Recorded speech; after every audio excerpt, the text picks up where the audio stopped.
Меня зовут Максим Стыров, я являюсь священником Русской Православной Церкви Сыктывкарской епархии. Служу я здесь вот в храме Рождества Христова при епархиальном управлении по Бабушкина 20 возле кинотеатра Родина, вы, может, знаете, да? Небольшое здание. Помимо службы в церкви в качестве священника, я также работаю в Российской академии наук в Институте социально-экономических и энергетических проблем Севера при научном центре. И вот семья – это та главная, та важнейшая тема, которая находится на стыке всей проблематики научной, и духовной, и общественной, и образовательной. Сегодня как-то все вот сходится на ней. И вот я попробую представить вам свое видение этой темы. Хочу начать с такой цитаты. Ее привел в своей книге один наш современный богослов, его зовут Федор Козырев. Это человек с непростыми взглядами. Я не во всем согласен с ним, что он пишет, но вот некоторые мысли его, мне кажется, очень верными и очень точными, которые, может быть, так глубоко еще пока не выражал из наших современных ученых, богословов никто. Что он говорит? Что он говорит в своей книге? Он говорит о том, что, женщины, мне хотелось бы ваше внимание тоже. Оля. Может, дверь закрыть? Нет? Дверь мне не мешает. Он говорит о том, что только любовь между мужчиной и женщиной, которая образует семью, только она и способна сформировать в человеке человечность. Никакая ни инфраструктура, ни материальное обеспечение, да, ни объем знаний, который можно затолкать в человека через школу, через университет или еще через что-то, даже не здоровье.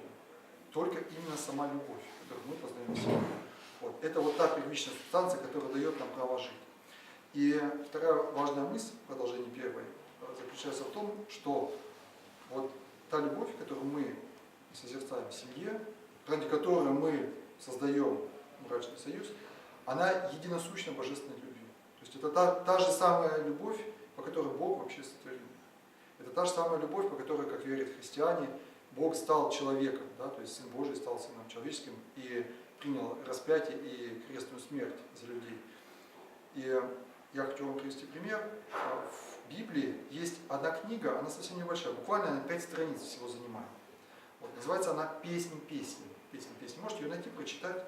Эта книга удивительна тем, что в ней, в отличие от всех других библейских книг, в ней нет слова «Бог». Там вообще о Боге не говорится ничего. Ни прямо, ни намеком, никак. Там нет слова «Господь», там нет слова «Творец», там нет слова «Отец Небесный», там эти понятия вообще отсутствуют. Эта книга – это разговор двух влюбленных. Причем очень глубокий, интимный, эротический, даже можно сказать, разговор двух влюбленных юношей и девушек. И вот на этом основании были предложения эту книгу исключить вообще из библейского канона. Говорят, ну что это такое? В Библии и такая. И тогда один мудрец сказал, что вы не понимаете ничего. Эта книга больше всего говорит о Боге. Больше всего. Потому что то чувство, которое человек испытывает в состоянии влюбленности, да, влечения к своей половине, это самая точная передача отношений души человека с Богом. Вот душа верующая, она также тянется к Богу, как мы тянемся друг к другу в брачном союзе. Семья сегодня – это богатство России. Это, можно сказать, красота России. Это главная ценность России. 2/3 населения говорят, что семья – это самое главное. Следующая ценность идет большим отрывом – это здоровье, 40% всего. Индекс счастья, вот есть у нас такой социологический показатель, уже несколько лет держится на максимальной отметке. Вот около 25 лет у нас в стране не было такого высокого уровня тех, кто говорит, что да, в жизни бывает разное, но все-таки я скорее счастливый человек, чем несчастный. 80-83%, так вот колеблется показатель. И когда люди спрашивают, а чем определяется ваше счастье, они отвечают, что семья и дети, в первую очередь. И 90%, это очень высокая цифра, 90% населения все-таки живут в семье, 2 и более человек. Вот. Мы увидим с вами, что в западных странах, в зарубежных странах, вот доля людей, которые живут одиноко, сознательно одиноко, не потому что они потеряли близких, а потому что они не могут создать свою семью, а семью, естественно, мы создаем все-таки через брак, она намного выше. На предыдущем слайде я хотел сказать вам, что семья – это, образно говоря, икона России. Вот что такое икона? Икона – это образ, это идеал, это вот то божественное, к чему ты тянешься, ради чего ты живешь. Да? Но мы знаем с вами, что икона может стоять не в красном углу. Икона может валяться в шкафу, икона может стоять среди стаканов, да? пустых Серванте. или рыбок, да, в серванте. Икона может валяться за печкой, икона может быть запыленная в сарае. Вот. И вот так же и семья сегодня. Это та икона, которая стоит не в храме. Почему? Потому что у нас распадается в России около 60% семей. 60%, не 6, не 20 даже, 60. То есть большая часть семей, браков заканчивается разводом. Это говорит о том, что мы что-то потеряли. В советское время этот показатель составлял примерно 30%. До революции он составлял доли процента. Десятые, если даже не сотые. Вот. Понятно, что там тоже было, конечно, были измены, были предательства, все это было, но, тем не менее, все-таки мы можем сегодня говорить, что сформировалась какая-то мощная тенденция. И самое главное, это получается, что у нас есть жизнь, мы почему-то не ценим, мы не умеем беречь. Почему? Вот мы будем с вами дальше в процессе моего доклада размышлять, рассуждать. Вы можете меня поправлять, добавлять, вносить свои идеи. Каждая лекция обогащает не только слушающих, она обогащает и лектора. Вот, допустим, даже прошлая лекция, вот на прошлой неделе проводил здесь, и вот женщина навели на одну интересную мысль, которую вот мне не хватало. Мне вот обогатили в этом плане. Может, и вы сегодня что-то добавите. Вот. 25% детей воспитываются в неполных семьях. Как правило, только с мамой. То есть мы можем говорить о такой уже очень широкомасштабной безотцовщине. Да? Опять же, скажем, во время той Святой Руси у человека было 5 отцов. 5 отцов. Это родной отец, это крестный отец, который, как правило, был, да, ребенок его знал. Это приходской отец, батюшка, не зря священника называют тоже отцом, да, потому что он духовный наставник, духовный отец. Это царь, батюшка, и это Отец Небесный, это Бог Отец. Богом мы тоже называем Отцом. И вот в Новом Завете есть такая интересная фраза, ее редко цитируют, а звучит она так.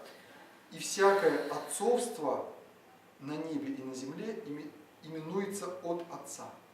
То есть от Отца Небесного. Вообще всякое отцовство, всякое начальство, всякое первенство, да, всякая ответственность, она имеет свое начало в Боге Отце. Это важная мысль, я прошу вас ее взять на заметку, она еще нам сегодня понадобится. 80% населения, даже чуть позже, считают допустимым сожительство без регистрации отношений. Это огромная цифра. Но считают, что если люди любят друг друга и хотят жить так, то в принципе в этом ничего плохого нет, если они никому не мешают. 3/4 народа, с вашего разрешения я присяду, 3/4 населения не осуждают брачную связь и говорят, что надо попробовать, надо испытать, надо узнать, а вдруг мы не подходим друг к другу, да, а вдруг мы несовместимы. И что получается в итоге? Забегая немножко вперед, я расскажу уже, что в этом состоит одна из главных причин неустойчивости брака. Потому что душа человека, она в этом смысле немножко похожа на скотч. Который вот если вы приклеите скотч, отклеите, да, и сделаете это 5 раз, то на 6-й раз или на 20-й раз, правда же, он не будет клеиться так же крепко, как на первый. Вот то же самое происходит с нами. То есть вот эти пробы, они на самом деле разучают человека любить. Потому что любовь это труд, любовь это жертва, любовь это верность. Да? А если она уже растрачена, если она уже, так сказать, размазана по прежним интрижкам, поэтому мы наблюдаем с вами такую картину. Вроде счастливая пара, молодожены, цветы, огромные деньги на свадьбу, лимузины, видеосъемки и так далее, великолепные пожелания и невозможность построить. Невозможность. Неумение. Одно из объяснений, вот, мне кажется, состоит как раз в этом. 1/4 населения, я тоже удивился этой цифре, я думал, все-таки она меньше, исходительно относится к супружеской измене. Говорят, в принципе, да, это возможно, это нужно, это необходимо, это допустимо, это надо прощать. Вот. И вы видите, по следующему слайду видно, что эта тенденция характерна не только для нашей страны. Это происходит во всем мире. Причем идет с запада на восток. То есть такие страны, как США, европейские страны, они характеризуются сходным уровнем разводов, некоторые даже более высоким, чем в России. Вот. Причем в некоторых странах, вот посмотрите, например, на Болгарию, там уровень брачности, вот этот вот серенький столбик, он в 2 раза, более чем вдвое ниже, чем в России. То есть люди не вступают в брак. Кто-то вот так же живет без росписи, а кто-то вообще остается одиноким. То есть процент одиноких людей намного выше. И только в азиатских странах мы видим еще некое сохранение целостности семьи. Да? Вот Казахстан, Китай, Турция около 20%, хотя это тоже много. Вот в Узбекистане, например, около 6%. Этот показатель, кстати, не очень точный, меня за него ругают наши демографы, потому что нельзя напрямую сравнивать количество браков, количество разводов. Вот. Но он позволяет все-таки получить представление об общей тенденции, тем более если считать его усредненно, и Росстат тоже пользуется этим показателем, поэтому я, не претендуя на научную точность, все-таки его использую. И какие из этого плоды? что из этого растет? Первое, конечно, это удар по детям. Удар по детям. Потому что каждый ребенок знает на подсознании, что он появился в мир потому, что мама и папа когда-то полюбили друг друга. И вот эта любовь, она и дала право вот этой новой жизни появиться на свет. Эта любовь является, так сказать, нашей путевкой, что ли, да, нашим ордером на эту жизнь. И это один из тех стержней, на котором вообще держится душа, психика человека. Это нужность. Я нужен в этом мире. Да? Потому что кто-то когда-то кого-то полюбил, и поэтому эта любовь меня сюда привела. И, конечно, когда ребенок созерцает споры, ссоры, конфликты, распад семьи, естественно, у него включается программа саморазрушения. Я не нужен в этом мире. То, что меня сюда позвало, этого уже нет. Поэтому ребенка, это достоверно известно, это и описано в десятках научных публикаций. Можно эти цифры найти, если желаете, можете обратиться ко мне по электронной почте, я вам пришлю соответствующие материалы. И российские исследования, зарубежные, да и вы сами, наверное, видите, да, что у детей падают творческие способности. Им не хочется делать, да, у них депрессия, у них уныние. Вот. У них падают способности трудовые, то есть это человек потенциально менее способный работник. Они менее защищены перед алкоголем, перед табаком, перед наркотиками. Вот. Потому что у них вот этот вот столб, на котором строится душа человеческая, он ослабел. Вот. Второй момент, немаловажный, это одиночество. Многие люди, когда разрушают брак, считают, что очень легко создать новый. Потому что много вокруг претендентов, много вокруг интересных молодых людей, девушек. Вот. А социологи говорят, что это самообман. 75% женщин и 50% мужчин после развода остаются безбрачными, не вступают в брак. Третий момент – это люк в бедность, это шаг в бедность. Потому что семья ведь имеет и экономический смысл. Да? Вместе жить удобнее, вместе жить экономичнее, выгоднее, если хотите. Так. Вместе легче платить ипотеку, вместе легче делать крупные покупки. Как правило, да. Мы говорим о закономерностях. Вот. Но, хотя пищу готовить всегда вроде бы сообща легче, удобнее, да? Транспорт иметь, жилье, даже затрудняюсь, когда можно найти исключение. Вот. Четвертый момент – это ухудшение здоровья. Тоже это известно, во многих физиологических исследованиях показано, что у человека падает иммунный ответ, вот, ухудшается нервное состояние, это вот те же депрессии, неврозы, психозы, не только у детей, это касается и взрослых. Вот. Да, бывает, что человек некоторое время, освободившись, как ему кажется, от тягостной семьи, он испытывает кратковременный какой-то подъем, да, вот ему кажется, перспективы в жизни все перед ним открылись, но чаще это, особенно когда оказывается не все так легко, не все так просто в плане создания новой семьи, или в новой семье он встречается с теми же самыми проблемами, с которыми он сталкивался в прежней, и он понимает, что проблемы не в плохом муже и не в никудышной жене, а проблема заключается в нем самом, вот, падает здоровье.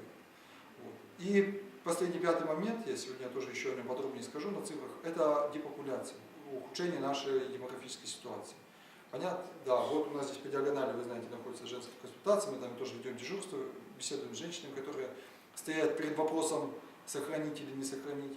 Вот. И большая часть из них, конечно, это женщины с проблемной семейной ситуацией. Или одинокие, или в разводе, или на грани развода, вот, или просто с неопределенной перспективой. Редко, бывает такое, бывает, но гораздо реже, когда семья благополучная, муж и жена вместе принимают решение.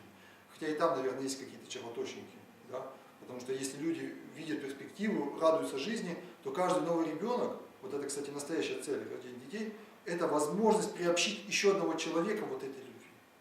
Почему молодожены всегда вот мечтают о детях, да? И дети,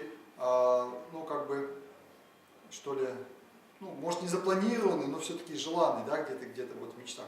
Потому что именно любовь дает человеку право родиться. И оскудевает любовь, и, соответственно, детей меньше. Детей надо рожать не для старости. Детей надо рожать не просто для продолжения себя. С точки зрения богословия я сейчас, конечно, говорю. Детей надо рожать не для материнского капитала. Детей надо рожать для Бога. Потому что каждый человек – это новая богоспасаемая личность. Это человек, приобщенный к Царству Небесному. И немножко, сделав реверанс в сторону именно сегодняшней нашей темы, я вам хочу сказать, вот у меня есть женщина одна знакомая, у которой она воспитывает 8 детей, Вот, а из них есть дети приемные, причем приемные дети это дети-инвалиды. Вот, и у нее уже после того, как они вырастили старших и потом брали у детей на усыновление, у них родилась своя дочка с аутизмом. Вот, и они, конечно, очень скорбели по этому поводу, причем с сильным аутизмом. Вот, и она получила один из важных ответов на этот вопрос такой. Вот один священник сказал, говорит, а ты знаешь, говорит, ведь она точно спасется. Вот такие дети, они закрыты своей болезнью, они закрыты от ведь очень многих грехов. От пьянства, от блуда, от зависти, от жестокости, как вот Дауна, например, тоже, да? У них ведь нет вот этой вот жестокости. Вот. Она от этого закрыта. И поэтому ей надо прожить свою жизнь. Это Божий человек, это Божий ребенок. Ей легче спастись, чем нам другим. И мы с вами созерцаем, конечно, вот вокруг такие картины, я вам приведу пример. Вот у меня есть знакомый, коллега, вы знаете, ему вот от рождения Богом дано было крепкое здоровье и вообще большие способности. Он служил в пограничных войсках, он физически силен, он своими руками купил квартиру, сделал своими руками в ней полностью весь ремонт. У него жена, учительница, вот, у него дочка, машина, родители, весьма уважаемые люди, домик в деревне, куда можно ездить, работа, способности умственные позволяют ему кандидатскую диссертацию написать, что он не сделал. Но он, вот несмотря на это все, он это все бросает, он уходит из семьи, он допивается до безобразного состояния, вот, не появляется на работе, понимаете? Вот, казалось бы, да, талант есть, но не служит во благо. Это вспомни притчу о талантах евангельскую, да, царь дает своим рабам таланты. Почему говорится закопать талант в землю? Одному 5, другому 3, третьему 1. И что вы с ними сделаете? И потом призывает рабов, и тот, у кого было 5, приобрел другие 5 талантов, и царь ему дает в управление 10 городов. У кого было 3, приобрел другие 3 таланта, и царь дает ему в управление 6 городов. А тот, у которого был талант 1, он закопал талант в землю. Он говорит, я испугался. Я знал, что ты человек жестокий, будешь спрашивать сурово. Чтобы не потерять, вот тебе твое. Вот. И царь его отправляет в тюрьму. Вот. И поэтому, когда своего приятеля спросил, говорю, а почему люди пьют? Ты почему пьешь? Он прям, знаете, вот честно и прям сразу и прямо ответил, безделье. Безделье. Это, вот это слово сказал очень глубоко. Это его следует понимать в смысле таком богатом. Я рисую схему на доске и неоднократно еще буду сегодня к ней обращаться. Вот душа человеческая, ну, в которой вот и ум, и память, и чувства, и воля, да, вот все в ней определено. И вот у души есть высшая часть души, она именуется дух. Вот, к области духа, вот это в целом это душа, здесь дух. К области духа относятся такие высшие духовные состояния, как горячая молитва, покаяние, умиление. И к области духа относится, вот задача духа является указание целей в жизни. Вот ради чего человек живет. Вот, конечно, с точки зрения веры, высшей целью человека должно быть спасение, то есть приближение человека к Царству Небесному. И Дух эту дорогу должен ему показывать. И тогда, когда вот в человеке вот это стержень выстраивается, тогда вот этот импульс как бы проходит через всю душу, и все желания, все помышления, все настроения, все устремления человека, они все, так сказать, тянутся вот к этому стержню. Семья тоже для Бога. Мы говорили, да, что супружеская любовь единосущна божественной любви. Она приближает меня к Богу, поэтому семья нужна. Не только потому, что мне не должно быть скучно одному, не только потому, что кастрюлю супа на двоих сварить легче, чем на одного. Нет, потому что семья спасает нас. Богом создана первая семья, первые люди, Адам и Ева, созданы как семья. Работа, научная или там, преподавательская или педагогическая, врачебная, тоже ради Бога. Потому что бывает, вы знаете, что работа бывает ради корысти, бывает ради тщеславия, бывает еще там для чего-то, да, бывает просто из страха остаться без дела. Но настоящий стимул, опять же, вот для этого, да, служить людям, потому что люди есть образ Божий. И служа людям, читая лекции, там, леча, делая людям операции, я спасаю Божий образ. И тем самым я приближаюсь к Богу, я не приближаюсь к Богу. Здоровье, например, ну, интересы здоровья, тоже для этого, потому что тело это тоже талант. Организм это тоже талант, который дан человеку для чего? В пользовании. Не для того, чтобы через тело, через желудок получать наслаждение, Помните, как в Древнем Риме описывается, там для чего использовались на пирах павлини перья? Вот скажите. Что где когда, по-моему, как-то это был вопрос, где-то в какой-то передаче. Для чего на пирах использовались павлини перья? С помощью них вызывали рвоту. Вот люди сидели, они наслаждались вот этими изысканными, невероятно дорогими кушаньями. И после этого понятно, что пресыщение наступает, вызывали рвоту и снова начинали процесс насыщения. Но тело нам дано не для этого, и пища нам дана не для наслаждения. Да, есть чувство удовольствия от принятия пищи, но и сон, и, как говорится, и спорт, и физкультура, это тоже для того, чтобы дольше жить, чтобы дольше служить, да, чтобы вести активную деятельность, активную работу, чтобы и внуков нянчить и так далее. И вообще, так сказать, больше созреть для Царства Небесного. Что же хорошего в том, когда у меня, например, один знакомый, вот у него был такой ритм жизни. Вот он работал вахтами там где-то в Сером городе, в Усинске, зарабатывал большие деньги, потом вот 15 дней он там работает, потом на 15 дней он приезжает в Сыктывкар, и все 15 дней здесь он просто беспробудно дружбанит со своими друзьями. Вот. И в 30 или в 32 года, что-то в таком возрасте, он покинул этот свет. Он покинул этот свет от кровоизлияния, или тром оторвался, или что-то такое. Все, человек оставил. Разве это достойное применение своей жизни? Человек жил для себя. Поэтому именно дух указывает вот эти вот цели, и поэтому и деторождение, оно тоже должно быть, да, то есть детей мы должны в идеале рождать для Бога. И почему же сегодня семья разрушается, господа? Почему сегодня вот эта главная ценность оказывается такой хрупкой? Вот. Я, чтобы ответить на этот вопрос, прочитал множество работ, статей, монографий, вот, и заметил, что причины достаточно сходны вот, в светских взглядах и богословских, но кроме одного. Вот в одном все-таки очень расходятся социологи и богословы. В чем? Это в понимании главной причины. Вот. Я не скажу, давайте сначала вот второстепенно.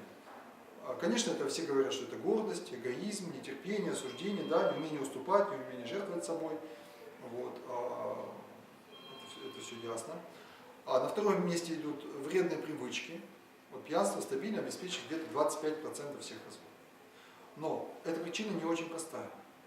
Понятно, что жить тяжело с пьющим человеком, но когда мы эту ситуацию обсуждали с одним специалистом, психологом, которая сама прошла, в том числе и через выпивки мужа, и смогла его все-таки привести к трезвой жизни, она, знаете, мне что сказала? Я потом вот эту мысль, я ее потом, так сказать, аналитически проверил на многих своих знакомых, собеседниках, и думаю, что в ней есть очень большая доля правды.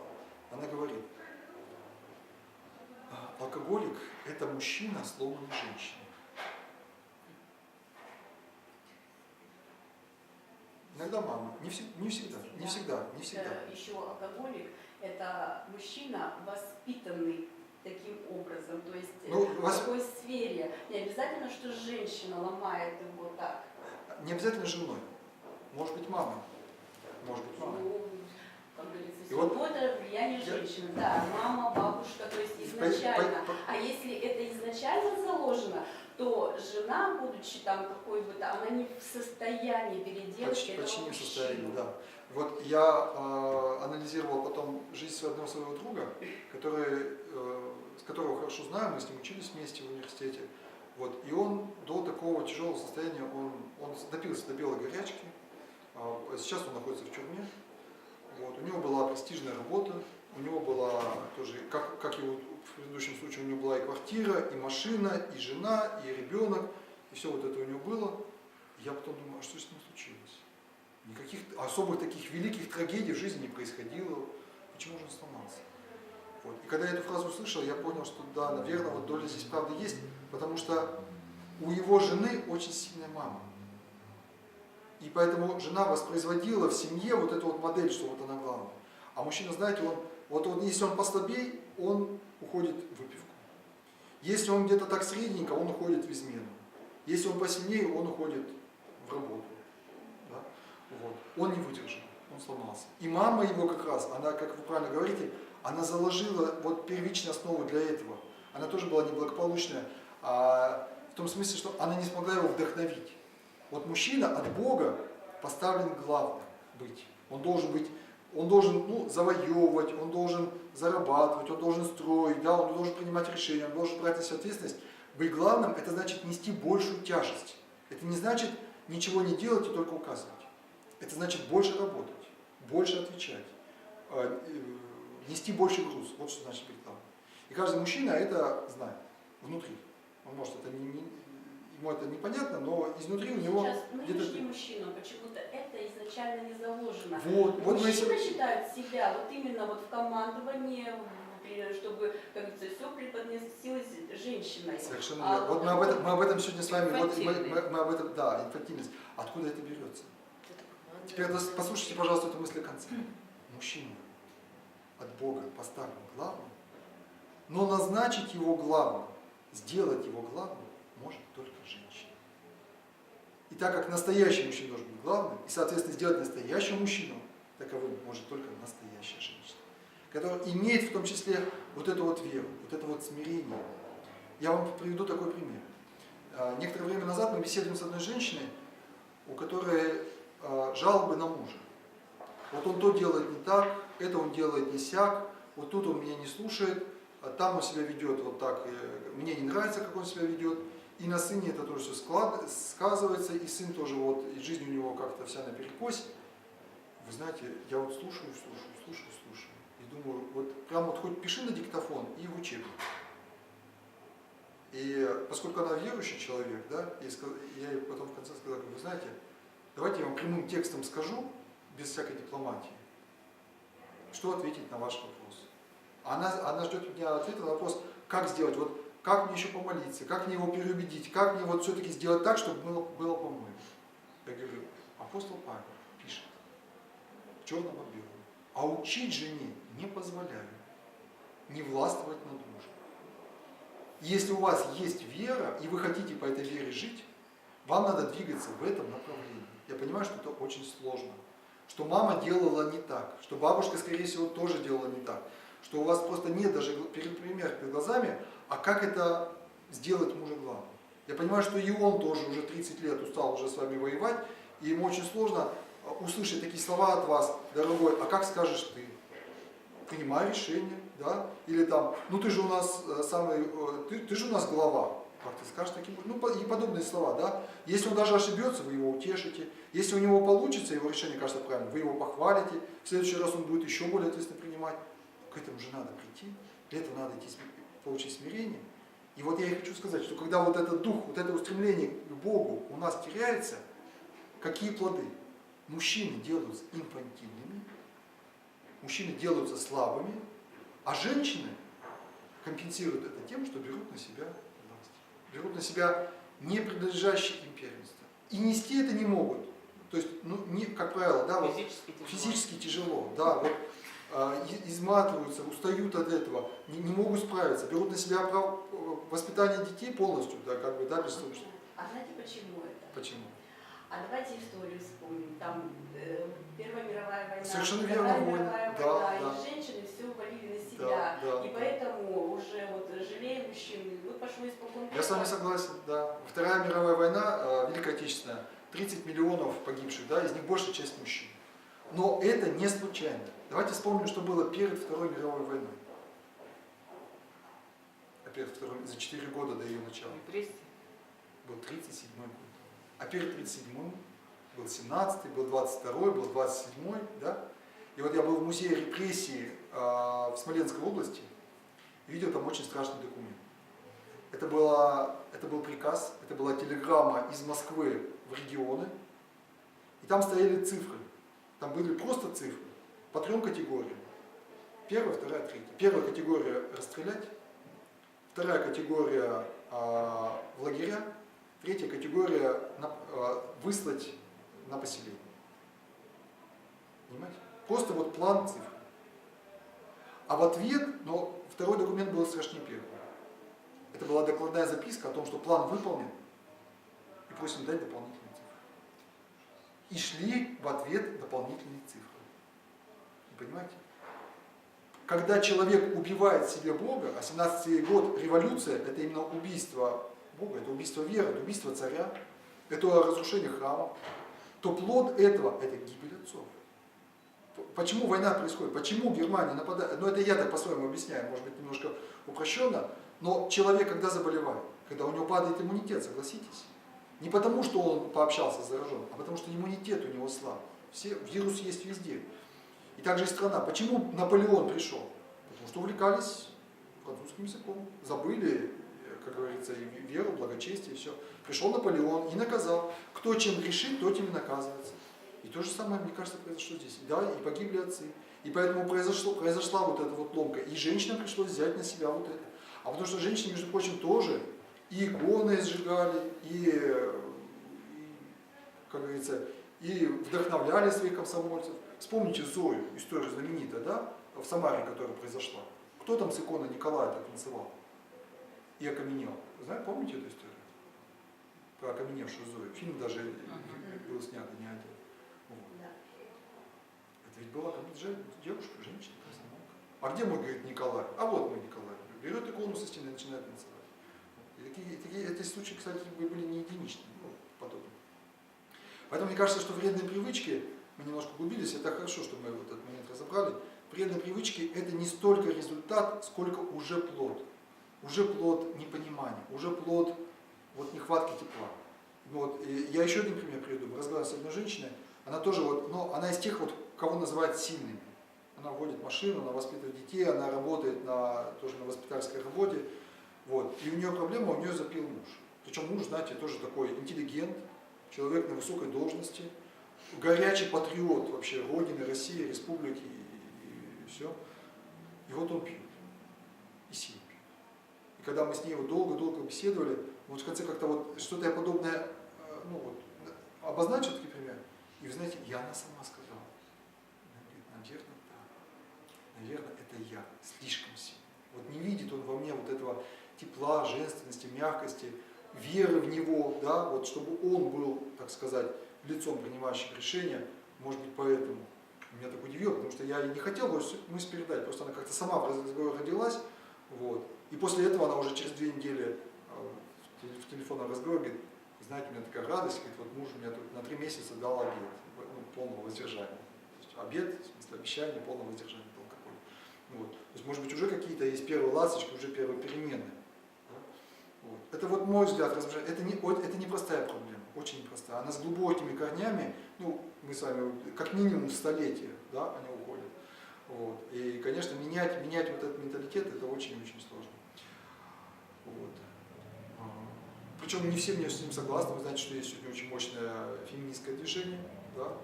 То, что у нас здесь в России происходит, это еще цветочки. Это еще цветочки. Вот. На Западе на полном серьезе, с научным обоснованием издаются книги о том, что вообще мужчина это некий такой побочный продукт эволюции. Вот. Это ошибка, так сказать, генетического отбора, вот. Это неполноценный, несовершенный класс. Вот. И вообще, чтобы жизнь правильно устроить, надо их физически уничтожить. Я не шучу. Именно такие призывы звучат. Надо их потихонечку физически уничтожить через какие-нибудь прививки или просто через те же концлагеря. Вот. Обеспечить технологию искусственного воспроизводства, и все будет хорошо. И тогда на Земле наконец-то народ заживет так, как подобает, когда будет полный подход. Или сделать из них таких каких-то биологических рабов, чтобы они там тяжелую физическую работу выполняли, но не более того.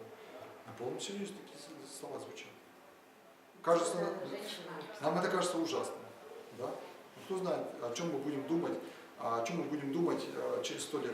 Вы знаете, 150 лет назад в российском, если бы сказали в нашем российском государстве, что аборты будут не только узаконены, а что они будут финансироваться государством, и что 60% населения будет выступать против их запрета, люди бы сказали, это невозможно, это нереально, это фантастика, такого не будет никогда, потому что аборт был тогда уголовно наказуемым деянием, так же, как сейчас является убийством. Конечно, их делали, за это арестовывали, за это судили, за это ссылали на каторгу, но чтобы из госбюджета это оплачивали, такого нет. Сейчас это делается, и большая часть населения к этому относится совершенно нормально. Поэтому я также вот на будущее экстраполирую, думаю, ведь в некоторых обществах вы знаете, что и к старикам было такое отношение. Вот. У Джека Лондона есть такой рассказ. Стариков убивали. И представьте, для нас это сегодня дико.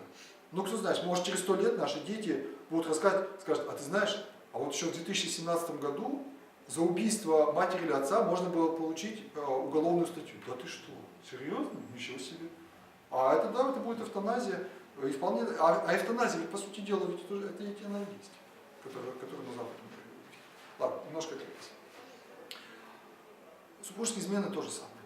Человек идет налево, как правило, чаще всего, не всегда, но чаще всего, когда нет любви в семье, да, когда он не находит.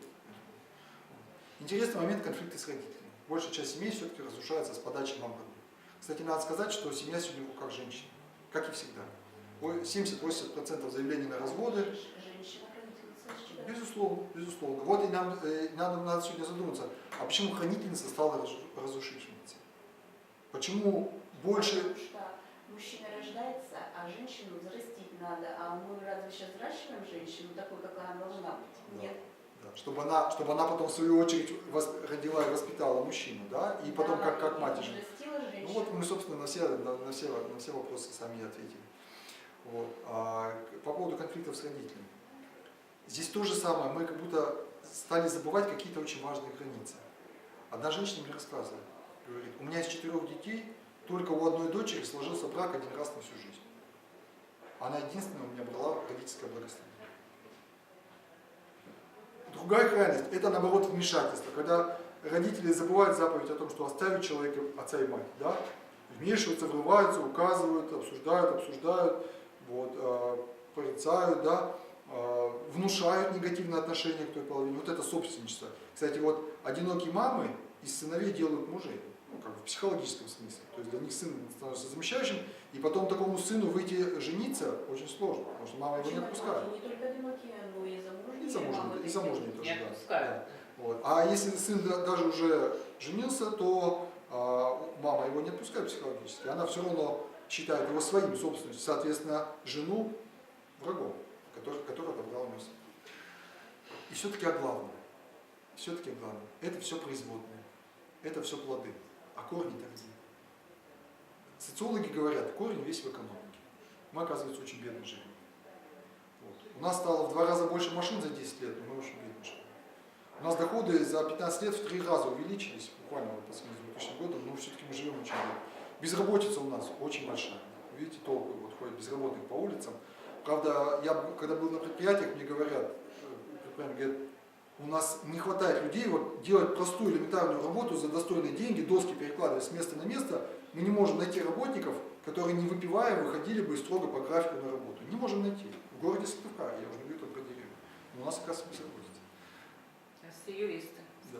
Да. Мы живем богаче, чем всю предыдущую 1000 лет. Никогда не было такого уровня благосостояния, такого достатка, как сейчас. Магазины ломятся, шкафы ломятся, да. Люди, социологи, конечно, это не себя говорят, люди так говорят. Люди по опросам говорят так, что растут цены. Знаете, что больше всего тревожит население России? Не война в Сирии, и даже не количество разводов, а рост цен на жилищно-коммунальные услуги. Вот по опросам это самая тревожащая проблема. Рост цен на продукты и на жилищно-коммунальные услуги. Поразительно, просто поразительно. Богословы говорят, это все неправда. Это вот... Ну, кому верить, вы решаете сами, я предлагаю вам эту точку зрения. Они говорят, это вообще не проблема, ни маленькая, ни большая, никакая. Тем более, что мы с вами убедились в том, что распад семьи не решает ее экономических проблем. Да? А что, развод решает проблему безработицы? Что развод решает проблему устаревшей модели машины? Ничего не решает. Вот. Человек забывает главный смысл жизни. Вот это вот направление, это дух, да, ради которого он живет, он как бы заворачивается не в ту сторону.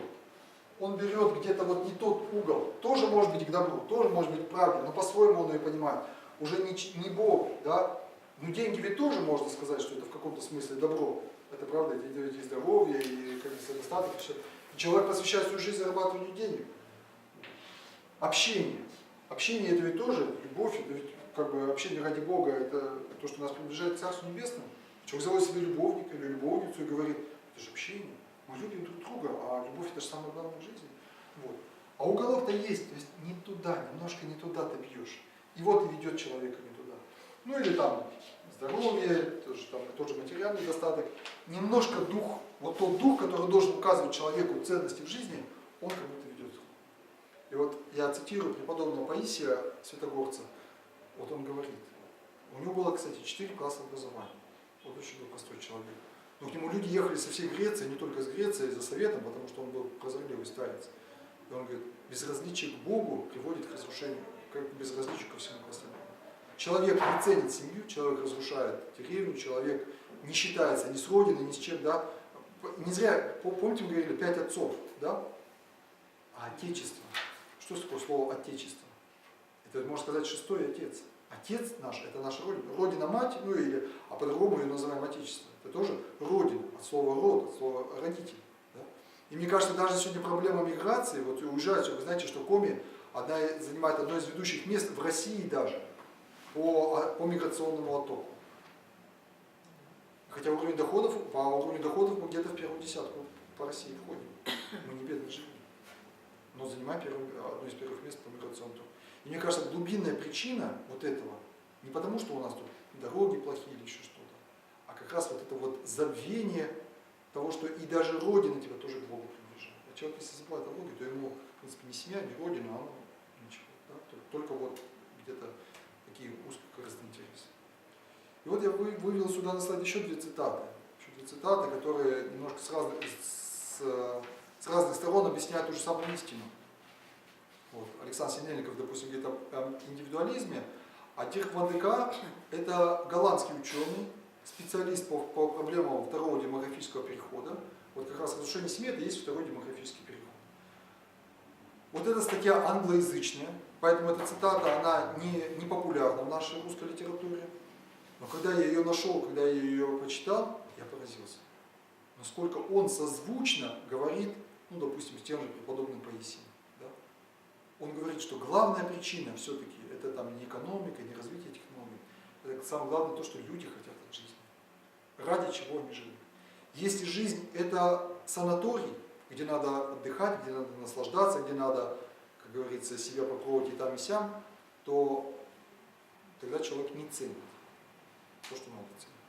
Если же жизнь это школа, потому что после жизни есть другая жизнь, есть вечная жизнь, да, и это вот, кстати, ответ так сказать, на молчаливый вопрос родителей. А за что?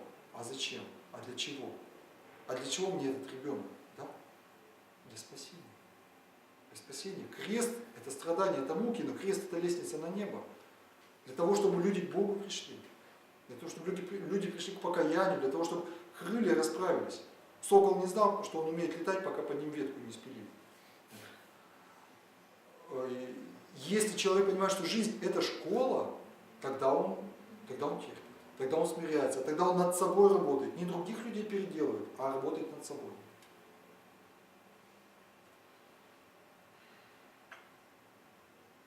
И вот это состояние, когда у человека есть одна главная цель, а кстати, когда вот целей много, они не только не в ту сторону бьют, их становится много.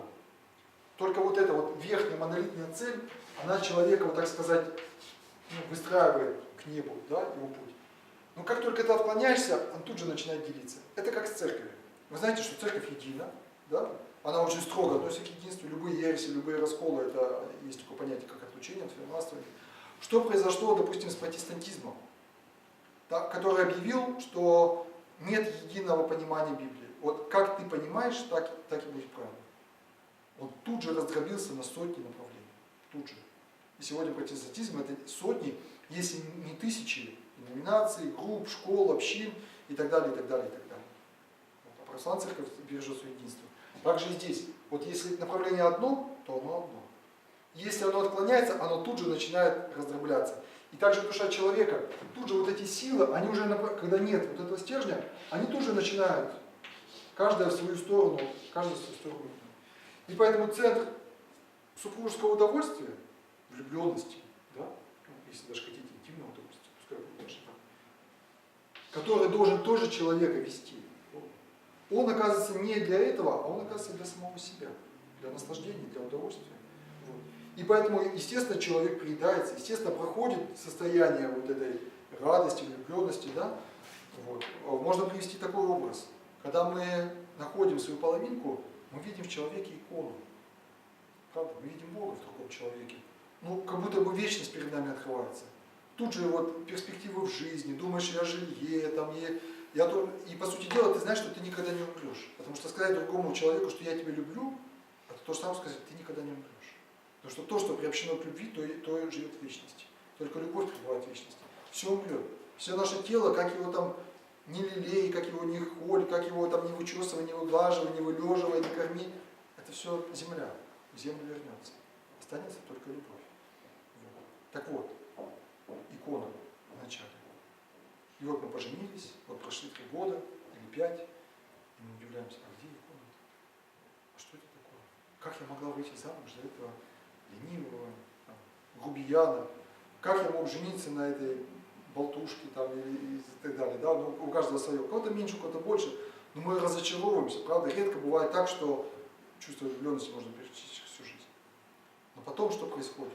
Люди двигаются дальше. Если там, бывают дети, да, заставляют людей все-таки сохранять брак, квартира или еще что-то. Вот. И мы видим друг в друге не икону и не карикатуру, а мы видим друг в друге картину или фотографию. Да? То есть мы видим человека так, как он есть.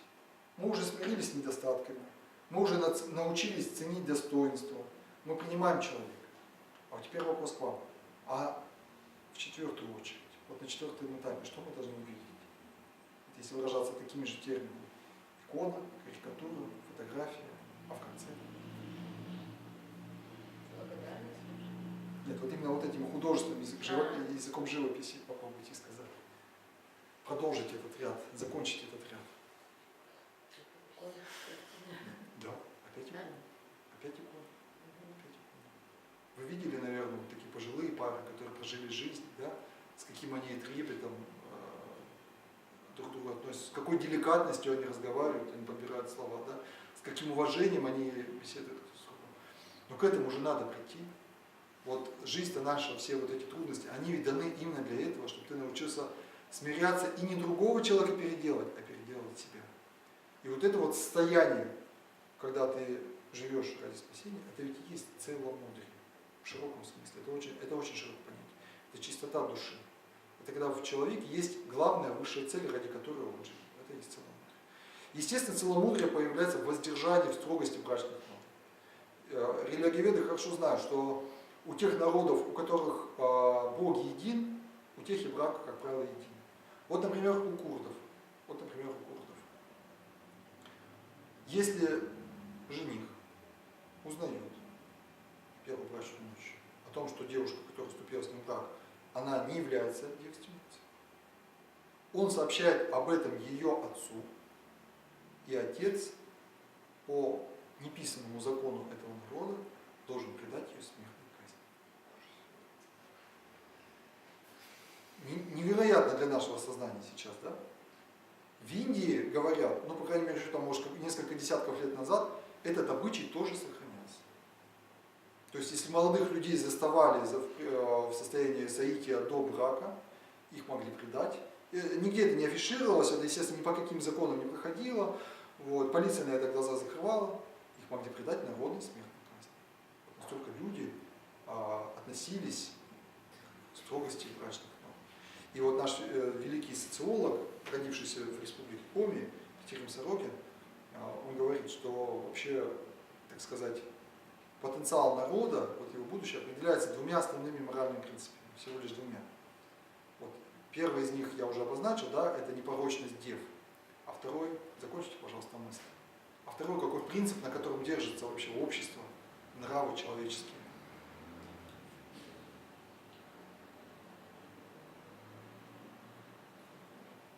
Ну, попробуйте, ну, ошибетесь, да, правильно. Как вам кажется?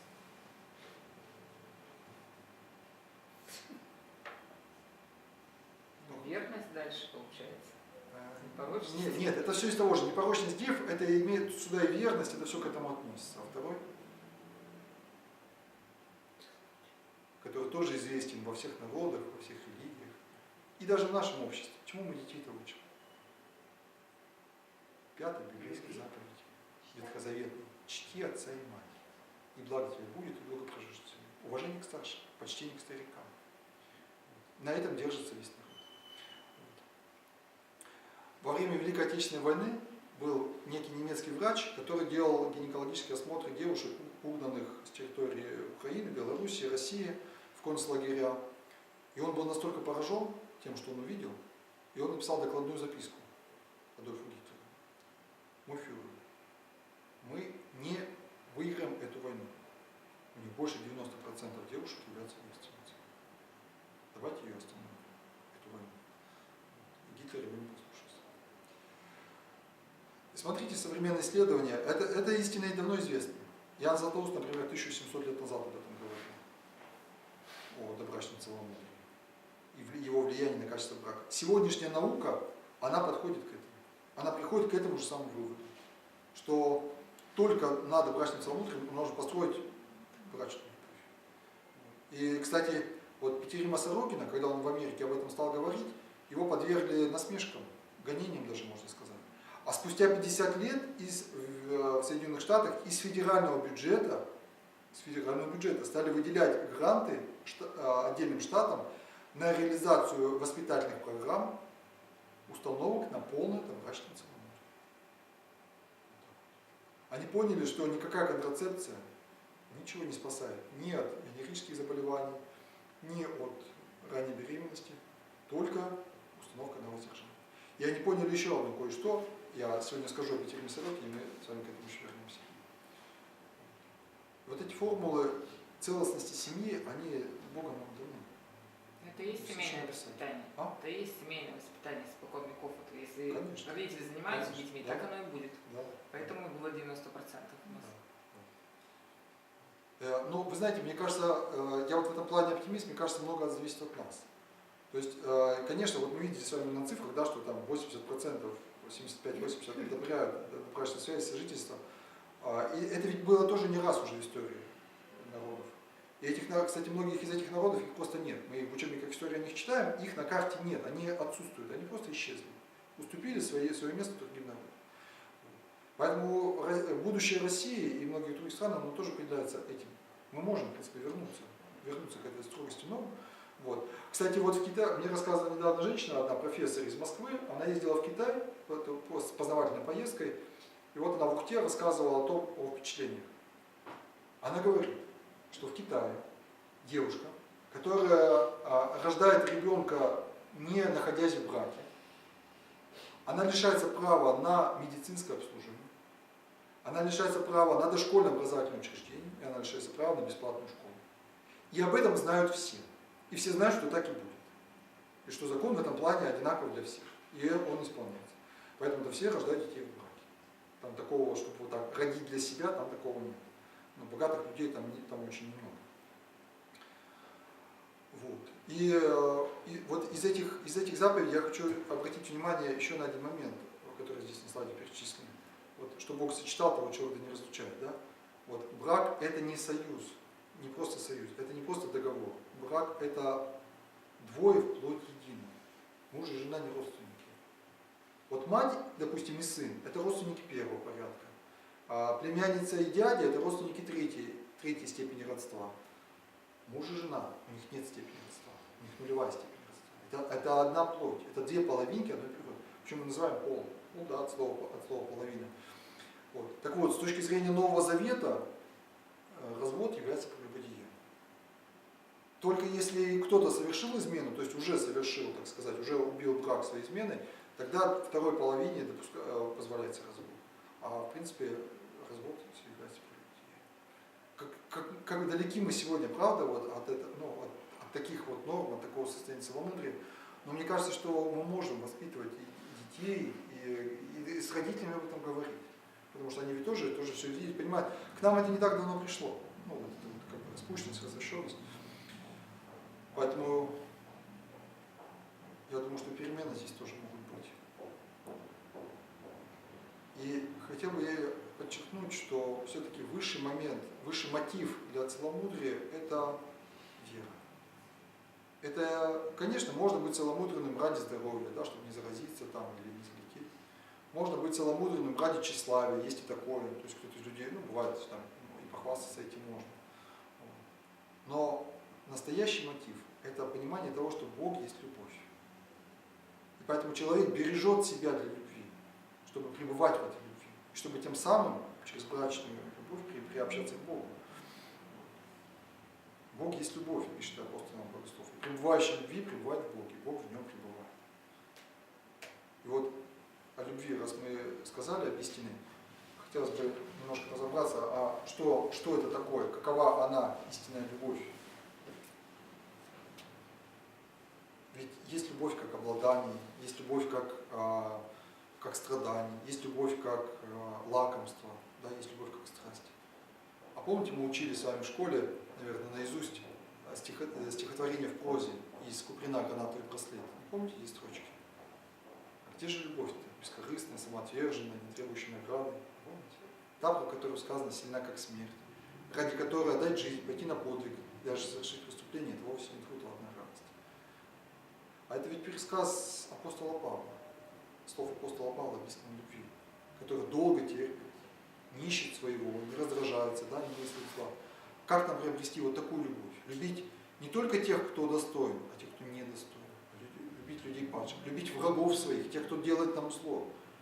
Вот любить врагов, это действительно уже божественная любовь. Наверное, только через веру и можно такое приобрести. И даже, опять же, касаясь темы детей, наверное, тоже только понимая того, что вот этот ребенок тебя приведет к Богу, вот можно принять его с благодарностью. Он тебя научит любить. Любить ребенка, который тебя каждый день восхищает победой на Олимпиадах, это не так сложно, это легко. Да? Красивого, здорового, сильного. И вот женщина мне рассказывала, у нее есть сын родной по крови, но он чуждый по духу. Он закончил военное училище, он служит в армии, там, в спецподразделениях, и он говорит, он смеется над моей верой, считает, что вера это для слабых. Он позволяет себе даже кощунству, говорит, он мне не звонит. Вот я ему позвоню, мы разговариваем, я ему не звоню, он может мне не звонить. Так вот, родной по крови, чуждый по духу. Говорит, а вот сын инвалид приемный, колясочный, мы с ним обо всем разговариваем. У нас нежность, доверие, понимание, все. Вот чужой по крови, а по духу родной. И может, придет позже. Может, нет, естественно, у каждого свой путь, да. Вот, я сегодня вас покину в 4:30, и мне надо будет идти на школу, это школа будущих родителей, то есть я выступаю тоже перед людьми, которые вот берут детей под опеку, берут детей на усыновление, они обязаны проходить вот эти курсы. И я буду им рассказывать одну историю, которую мне тоже, я когда готовился к этим выступлениям, я попросил одну женщину рассказать мне об этом. Она была крестной мамой для такой вот девочки, брошенной, преданной когда-то. Вот. И она ее, так сказать, воспитала, поставила на ноги. И она говорит, ой, как это тяжело. Это, говорит, она ведь постоянно выплескивает из себя вот эту вот злость, вот эту вот обиженность, вот эту преданность. Она постоянно хочет уколоть, хочет сделать больно. И только если ты поймешь, что вот это крест тебе во спасение, что тебе этот ребенок не даст покоя, что он тебе мало даст утешения, но он тебе даст смирение, он тебя научит божественной любви, не просто сейчас скажу, он тебя научит божественной любви, вот только тогда ты его сможешь принять и сможешь тогда его только понести. Если ты этого не хочешь, то лучше не делать. Вот такая вот она сказала такую вот мысль. Не знаю, как на ваш взгляд, вот это правильно? Конечно, правильно. Многие люди усыновляют ради корысти. Бывает, да, ради пособия. Они просто не сталкивались с большой душой, надо обладать, чтобы воспитать чужого ребенка. Но я говорю, надо прийти к этому. А если человек не может, не надо брать. А берут из-за денег, наверное.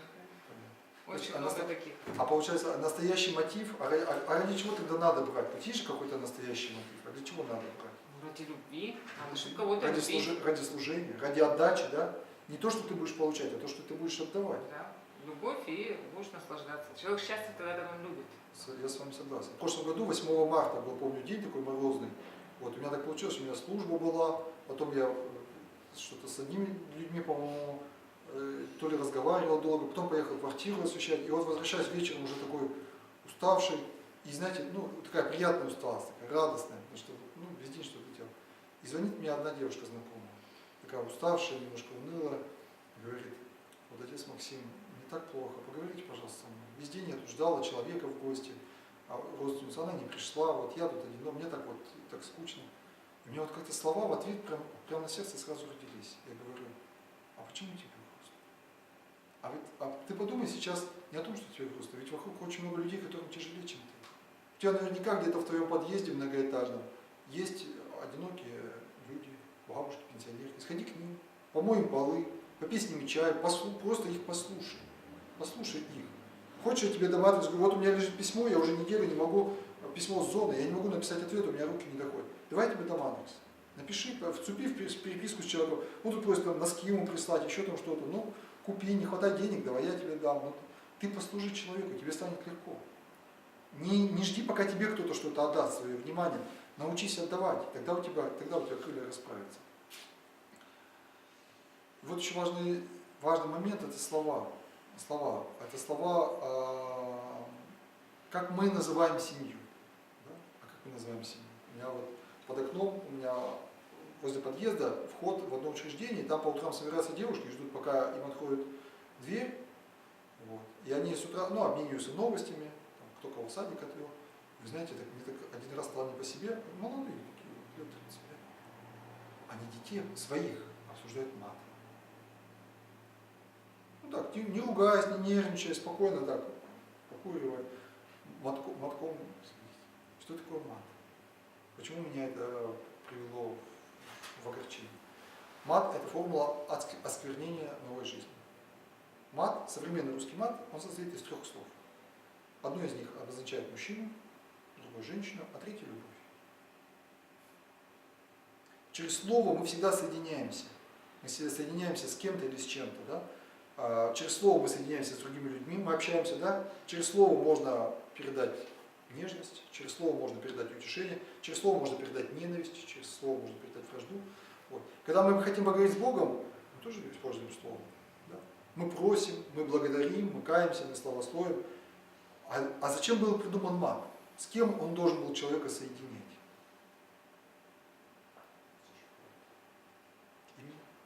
Именно так. И человек должен был показать, что я такой же, как ты. Правильно? Если вы встречаетесь с академиком, естественно, вы хотите быть наравне, вы хотите показать, что вы тоже умный. Если вы встречаетесь с дворником, то, естественно, вы как-то попроще там тон делаете, да, вы хотите показать, что вы не сильно над ним возносите. Вы хотите показать, что вы похожи. На кого хочет быть похожим человек, который готов проклясть мать, отца, детей, землю мать, с самыми страшными существами. Вот что такое. И сегодня 50-60% населения говорят, что мат мы используем. Чаще, реже мы используем взрослого населения. И этими словами мы называем семью. Маму, папу и любовь. А давайте поразгадываем загадки. Слова о семье, другие слова о семье, настоящие слова о семье. Но одно слово мы сегодня уже с вами почти разгадали, да, это слово «пол». Вот. У меня есть одна знакомая девушка, ей 19 лет, она в 17 уже родила ребеночка, вышла замуж, через годик она развелась, вот. После этого у нее еще 3 мужчин уже успело поменяться после развода, буквально за 1 год. Вот. И теперь, когда мы с ней беседуем, я ей говорю, ты знаешь, это же нехорошо, найди настоящего мужчину, а лучше помирись с тем, с которым ты была в браке, который является отцом твоего ребенка. Живите мирно, спокойно. Конечно, надо смиряться, конечно, надо терпеть. Он не сахар, да и ты не шоколад. Вот. Она, знаете, что мне отвечает? Она говорит, а зачем мне вообще мужчина? Вот он будет тут ходить, ползать, надо за ним стирать, надо ему готовить. Я буду счастлива одна. Я воспитаю сына, я ему дам все. Ну, действительно, начал зарабатывать, теперь она уже там пытается сына завалить дорогими книжками, игрушками, компенсировать ему отсутствие потенциала. И тогда я ей отвечаю, говорю, золотая, ты не дашь ему все, потому что ты сама не все, ты сама половинка. У тебя есть нежность, у тебя есть красота, у тебя есть женственное, как говорится, умение навести порядок, уют, комфорт. Но ответственности мужской у тебя нет, твердости у тебя нет. Там, мастерства там, руками своими, допустим, что-то изготовить, почему у тебя этого нет. Физической силы, которая есть у мужчины, у тебя этого нет. Ты половинка. И только цельной ты можешь, когда ты найдешь свою половинку и станешь целой, тогда ты можешь ему дать все. Правда? А почему вот этот пол называется тоже пол? Вот в чем загадка это состоит. В русском языке священное и обыденное очень часто соседствуют, очень часто рядом находятся. Как основание, получается. Пол потолок, да? Там на самом деле там очень все просто. Очень просто. Там никакой философии нет. Там буквально плотницкое дело и все. Оно все объясняет. Поэтому я говорю, что священное, оно рядом с профаном находится на одной скамейке. До сих пор так делают полы. какой-нибудь деревне. Берут бревно и распиливают его вдоль на половинки. И вот с этих половинок получается брак. А что такое брак? Тоже интересное слово, потому что браком мы называем не только семью, браком мы называем еще некачественный товар. Да? И опять, да, тут корень один. От какого слова происходит русское слово брак? Бракосочетание. Это бракосочетание происходит от брака, не от брака. Бракодел. Бракодел, да. Вот если как была раньше профессия, может быть и сейчас сохранилась, бракер или бракер, это человек, который стоит и из потока продукции выбраковывает, то есть берет ту, которую не надо отправлять на продажу. Да? А значит, что такое брак? Ты тоже берешь половинку. Только не плохую, а наоборот самую лучшую. Да? Самую прекрасную.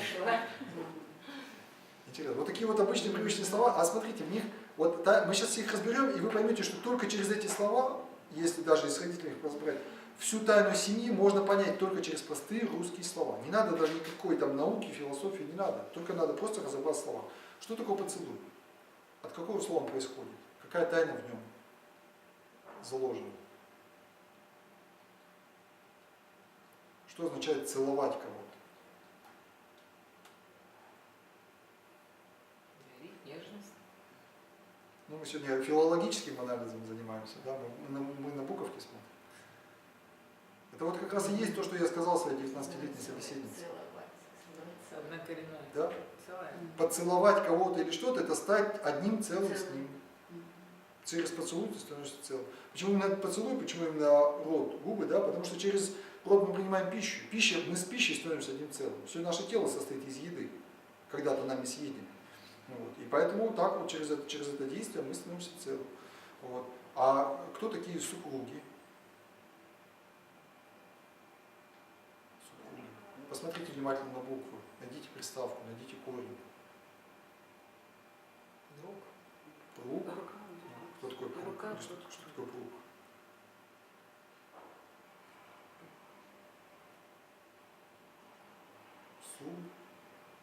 Супостат, да? Супротивник, супротив. Нет, ну приставку, я навожу что мысль. Советник, сотрудник, соперник. Что означает приставка со или су?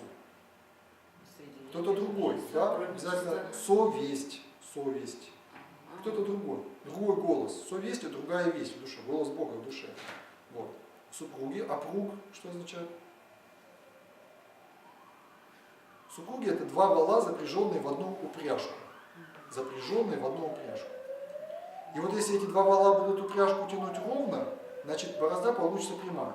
Если они будут бороться за первенство, кто из них главный, да, борозда получится такая, и валов пустят на мясо, как негодных. И только когда они смиряются, когда они чувствуют друг друга, да, когда они помогают друг другу, тогда получается хороший результат. А кто же такая невеста? Новое. Что-то новое. Невесту. Весть. Ну, вы в правильном направлении мыслите. Невесть. Чего она невесть? Она не ведает чего-то, да? Чего она не ведает? Жизнь. Ну и жизнь она не ведает, да. Она не ведает жизни супружеской. Семейной жизни она пока еще не ведает. Она впервые вступает в брак. Тогда ее можно назвать действительно невеста. Правда? И тогда она имеет право надеть на себя белое платье, белую фату, если она действительно невеста. А слово верность, что вам слышится в этом слове? В слове верность. Вера. Конечно, верность может быть только там, где есть вера, да? То, что когда я верю, что икона, которая сегодня превратилась в карикатуру, что она потом снова превратится в икону. А знаете, на какую мысль мне женщины навели на прошлой неделе? Одной женщине понравилось, она говорит, как вы хорошо вот это сказали, говорит, можно я дополню немножко? Да, икона, только вначале она была такая новенькая, блестящая, отлакированная, а в конце она уже такая потертая, потемневшая, уже такая, Мудрая. но от этого еще более ценная. Интересно, да? Верность строится на вере в человека, вере в Бога, да? Вере в то, что брак не нужен во спасение, и в то, что даже и дети нам нужны, такие разные, и тоже во спасение. А бывает, что и бездетность. У меня есть знакомые семьи, в которых нет детей. У меня есть семьи, которые там, по 7 лет, например, ждали детей. У меня есть знакомые семьи, в которых врачи поставили диагноз, что у них не будет ребенка. Все лечение бессмысленное, и дальше можете не продолжать, у вас не будет никогда. Я этих детей крестил потом, которые рождались после приговора врачей. Вот. У меня есть семья, которым врачи сказали, что вам надо избавиться от ребенка, потому что у вас замершая беременность. Вот. Таких семей у меня знакомых, наверное, 3 или 4. Вот, одних я знаю близко, это замершая беременность, ходит в садике, 4 годика уже. Вот. Есть семьи, которые, не имея детей и потеряв надежду родить своих детей, брали детей на усыновление, и после этого у них рождались свои дети. Вот. Верность строится на вере, но там есть еще одно слово, такое созвучное, найдите русское слово, похожее на это. Тоже очень простое, очень обыденное. Верить. А веревка не напоминает вам? Вера и веревка – это однокоренные слова. Они пришли к нам из того же, даже из индийского языка, из санскрита. Верева, веревка. Вера – что такое вера? То, что тебя связывает с чем-то. Ты пока этого не видишь. Ты пока еще не знаешь, куда ты идешь. Ты просто веришь, что это правда. Да? Я верю в то, что это так. Я пока не... Знание и вера – это разные вещи. Так вот, вера – это та веревка, которая тебя связывает с будущим. И ради этой веры можно терпеть, можно преодолевать, можно смиряться, можно уступать, можно, как говорится, отказывать себе во многом. Кстати, когда я вам рассказывал про своего друга, который служил в погранвойсках и так далее, я хотел для контраста привести как раз одного инвалида. Он родился инвалидом. Он работает, кстати, здесь в институте методистом. Вот. Ему уже больше 40 лет. У него при рождении он получил травму, у него случился детский церебральный паралич, он плохо говорит, вот, у него глаза смотрят в разную сторону, у него непроизвольно двигаются руки и ноги, вот, но у него очень хорошая голова. То есть ум у него работает прекрасно. Он окончил школу, окончил университет, учился в аспирантуре, является чемпионом по шашкам, по шахматам, вот, работает здесь методистом, приносит пользу, так сказать, людям, народу, да, служит людям так, как он может, пишет различные статьи, занимается наукой, вот, и вместе с женой, да, я не говорю, что у него есть жена, вместе с женой они ездят и в разные храмы, и по монастырям, и по конференциям, и по санаториям, вместе вот они путешествуют. Другая жизнь, да? Но вы знаете, я вот у них бываю в гостях иногда, я прихожу к ним в гости, мы всегда разговариваем часа 2-3. Вот столько у нас общих тем, у них богатая библиотека, мы обсуждаем, вот с кем сейчас можно сидеть и обсуждать книги? Мы сейчас все, о еде, да, о политике, да, там, о выборах, еще чем-то, о погоде, и все вот так из пустого порожня. О книгах, с людьми можно говорить о книгах. Мы пишем статьи общие, там, да, какие-то вместе доклады готовим. И я когда из этой семьи ухожу, у них нет детей, естественно, я когда от них ухожу, вы знаете, вот у меня такое редкое чувство, когда ты летишь как на крыльях. Я понимаю, почему мне бабушки говорят, когда я им позвоню, говорят, как внуки позвонят, я весь день как на крыльях. Я вот это чувство понимаю. Понимаете, в этой семье живет любовь. Это другая жизнь. Это другая жизнь, но это тоже жизнь. И иногда эта жизнь, она более богатая. И когда я сравниваю со своим другом, который как бык здоров, но который не вот говорит, что все делает в безделии, да, который не может просто приходить на работу, ему платят великолепную зарплату, вот приходи и, как говорится, работай в свое удовольствие, наукой занимайся. Он это не может делать, потому что он живет, он не знает, для чего живет, он это честно в этом признается. Жиру бесится. Да, да даже не с жиру, он скромный в этом плане парень. У него нет такого, что там какие-то одежду дорогую покупать. Вот именно безделье, вот он очень точно сказал. В таком в духовном смысле. Я не знаю, хотя мог бы людям тоже служить, да. Вот. У меня один знакомый врач, он работает хирургом, это мой брат старший. Вот. Когда мы с ним это все обсуждали, он говорит, он так внимательно все слушал, тоже там пару историй своих рассказал, а потом говорит, ты знаешь, ты прав, насчет детей-инвалидов ты прав. И когда вы женщинам, даже которые идут на прерывание беременности с опасением, что родится ребенок-инвалид, ты все равно это говори. И говорит, ты знаешь еще, что скажи? Я вот сейчас езжу по многим там, этим семинарам, конференциям, ну, я постоянно приглашаю на всякие учебы. Сейчас столько всяких технологий, сейчас столько всяких новинок. То, что 10 лет назад не лечилось, сегодня лечится за полгода, а завтра будет лечиться за неделю. Мы говорим, раньше человек сломал бедро, его на полгода кладут на вытяжку. И он полгода лежит на койке, ну помните, да, еще, ну погоди, там это на кровати. А говорит, сегодня по современным технологиям мы человека на 3-й день ставим на ноги, и через неделю он с костылями уже может ходить на работу. Говорит, вот у нас сегодня такие штыри, и он мне потом 2 часа рассказывал про эти штыри, как они их там ставят и так далее. И поэтому людям говорю, что каждый человек имеет право жить, и наши возможности в этом плане все больше и больше и шире становятся. Как исцелить семью? Что сделать нам? Как достучаться до людей? Может быть, даже для родителей. Вот это важная мысль. Есть свобода внешняя, есть свобода внутренняя. Вот свобода внешняя – это делать, что хочу. Когда муж уходит из семьи, говорит, да, не хочу вот этого терпеть. Вот, кстати, есть интересный фильм «Каждый 88-й». Можете посмотреть, сходите. Найдите его в интернете, запишите себе. Здесь его признать нет. «Каждый 88-й». Это про детей с аутизмом. Короткометражный, 23 минуты. Его можно на родительском собрании даже посмотреть. Там тоже рождается ребенок с аутизмом, и вот отец уходит из семьи. Это свобода. Каждый человек свободен выбирать себе, да, с кем жить, кого воспитывать. Но есть другая свобода, более прекрасная, более интересная. Это свобода внутренняя, это свобода от зла, свобода от греха. Чем отличается она, я вам приведу, чтобы вы поняли, я приведу один пример. Ко мне как-то заходит один знакомый, и я чувствую от него запах табака, я ему говорю, Иван, как ты можешь курить? У тебя ведь 3 детей, у тебя ведь нет постоянной работы. Ты деньги, я знаю, что одалживал часто, вот, чтобы детей в школу, например, в садик собрать. Я говорю, не меньше 3000 ведь тратишь в месяц на сигареты. Кстати, мне недавно одна девушка тоже сказала, говорит, у нас был с мужем трудный период, 11 000 мы на двоих зарабатывали, из них 5-6 уходило на сигареты. Вот. Он говорит, да даже 4. И через несколько дней просит одолжить ему 4000 на медосмотр, чтобы устроиться на работу. Понимаете? То есть человек стал рабом курева. Он не может, да, даже не имея, даже чтобы устроиться на работу, он не может уже это стать. Это рабство. Это рабство греху. Вот. А внешняя свобода, хочу, ну это же мое здоровье, хочу курю, хочу не курю. Да? Когда-то родителям, наверное, так вот доказывал за гаражами, беря в руки первую сигарету, что вот я свободен, а стал рабом греха. Ей это касается любого греха. Зависть, жадность, пьянство, наркотики, мат тот же самый. А вы думаете, человек, который матерится, не становится рабом мата?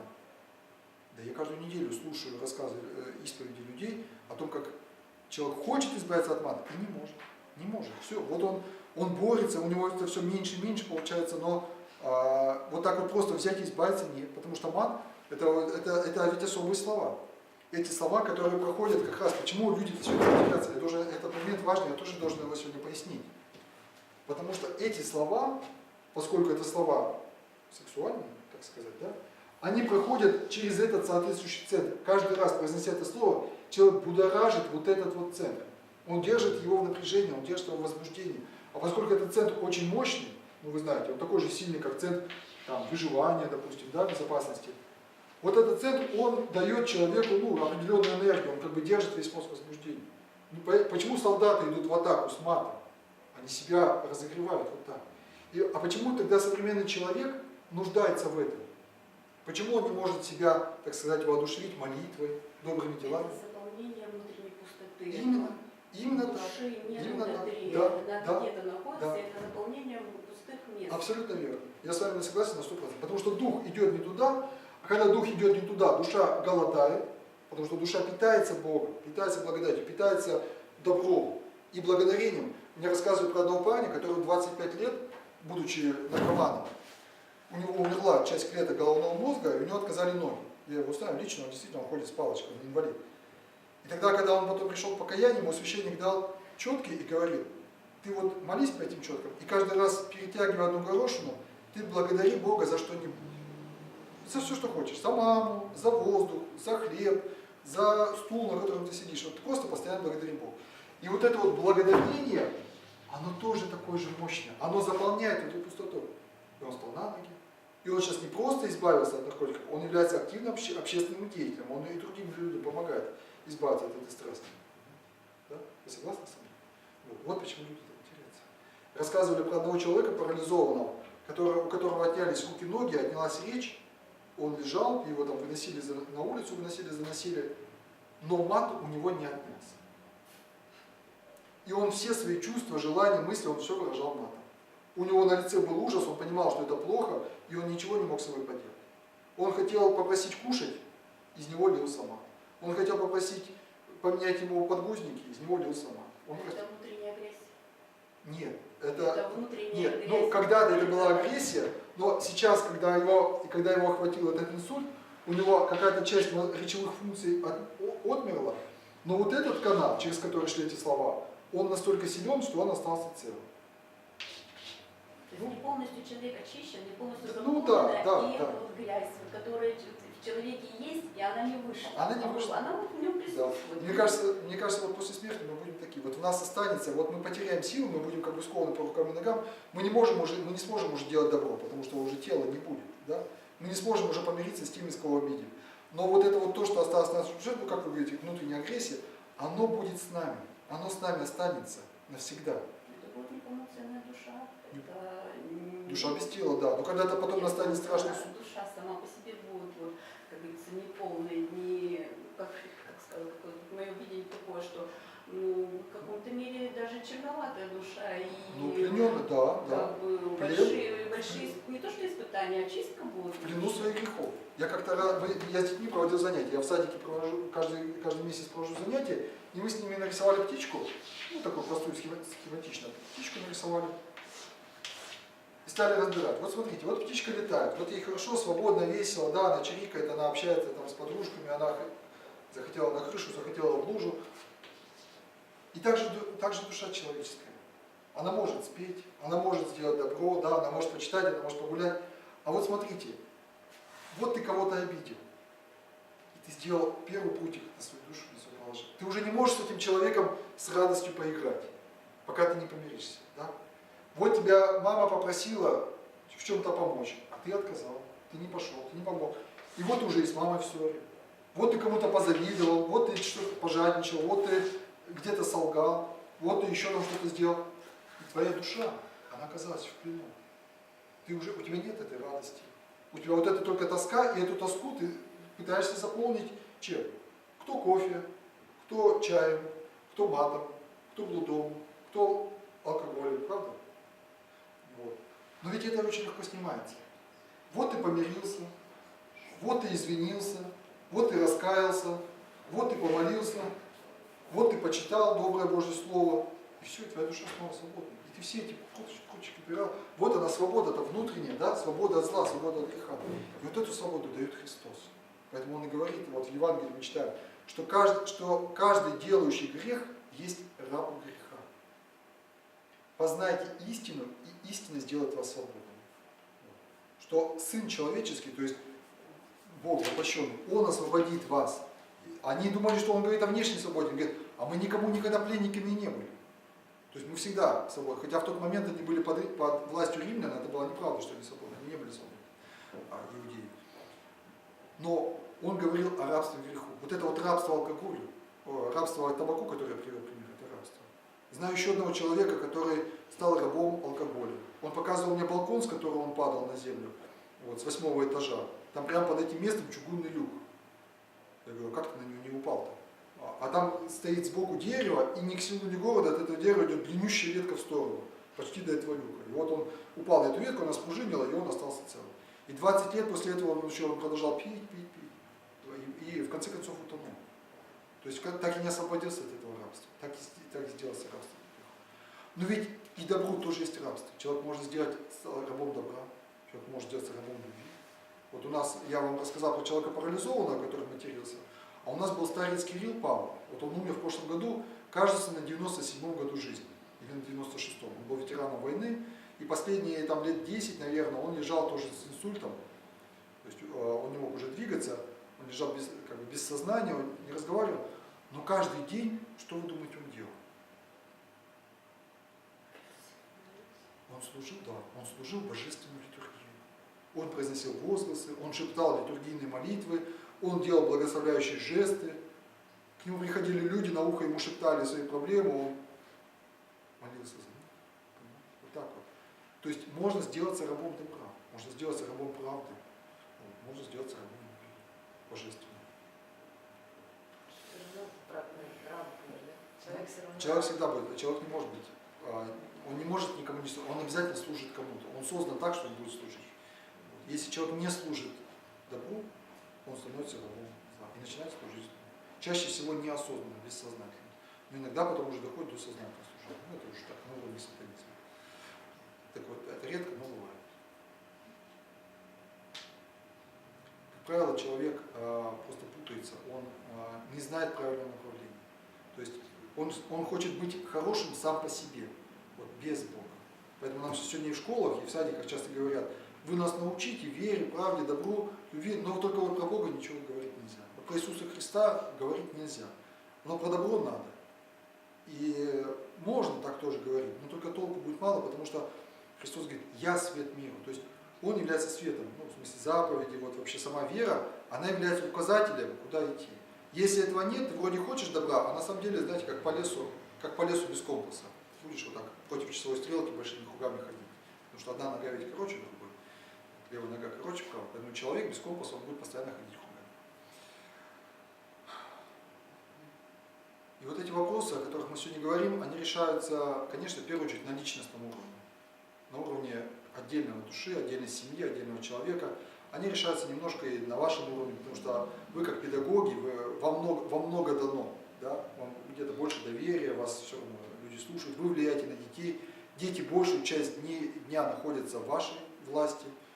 Вот. И даже не говоря им напрямую ничего, вы, о вере, например, да? Вы им все равно передаете ваш облик, ваше мировоззрение, ваши ценности, вот, ваш опыт. И мне кажется, на уровне региона это тоже важно, и на уровне страны. Вот. И это определяется государственными программными документами. Вот, например, в нашей стратегии, которая сейчас у нас принята в Республике Коми, вроде бы написано, что главная ценность – это человек. Но когда мы смотрим содержание стратегии, мы видим, что в содержании на первом месте стоит природный ресурс. И там описывается, сколько у нас нефти, сколько у нас газа. Вот. На втором месте стоит промышленность и транспорт. Написано, сколько мы там делаем бумаги, сколько мы пилим досок. Вот. А люди стоят на третьем месте. То есть мы хотим, чтобы человек был на первом, но реально он находится на третьем.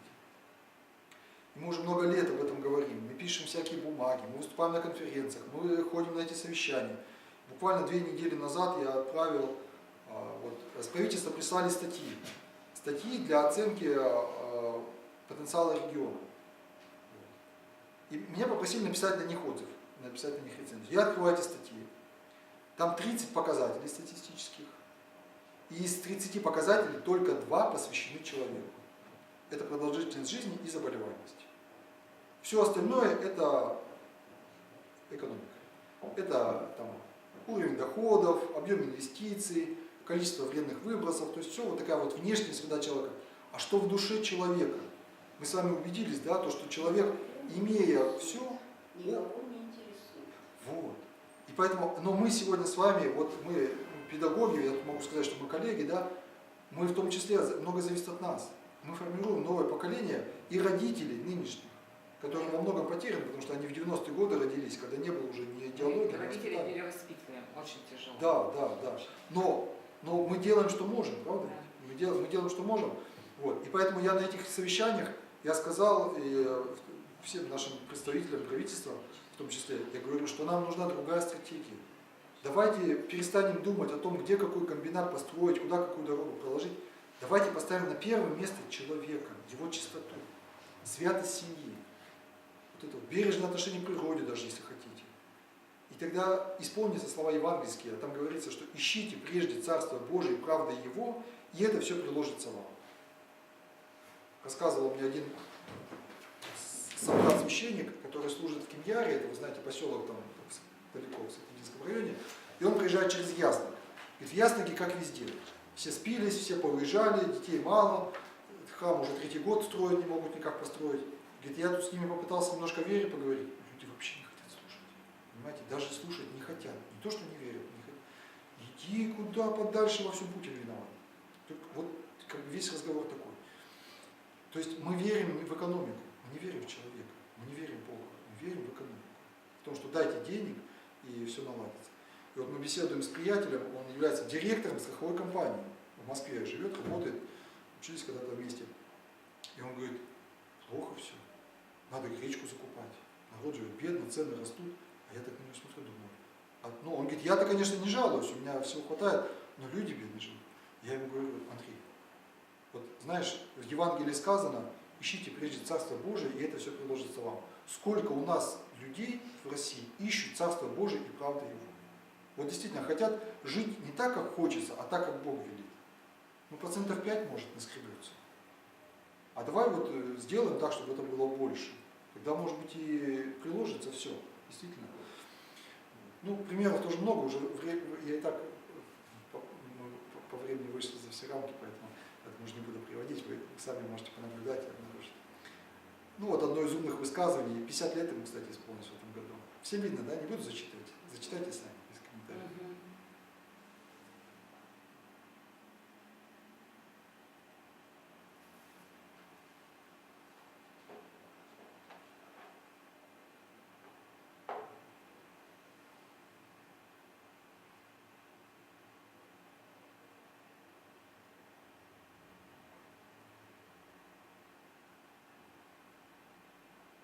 Поэтому мы предлагаем вот, от лица науки, от лица, так сказать, общественности, давайте оставим ВВП, пусть он будет стратегией, но пусть он будет на втором месте, пусть он будет на третьем месте.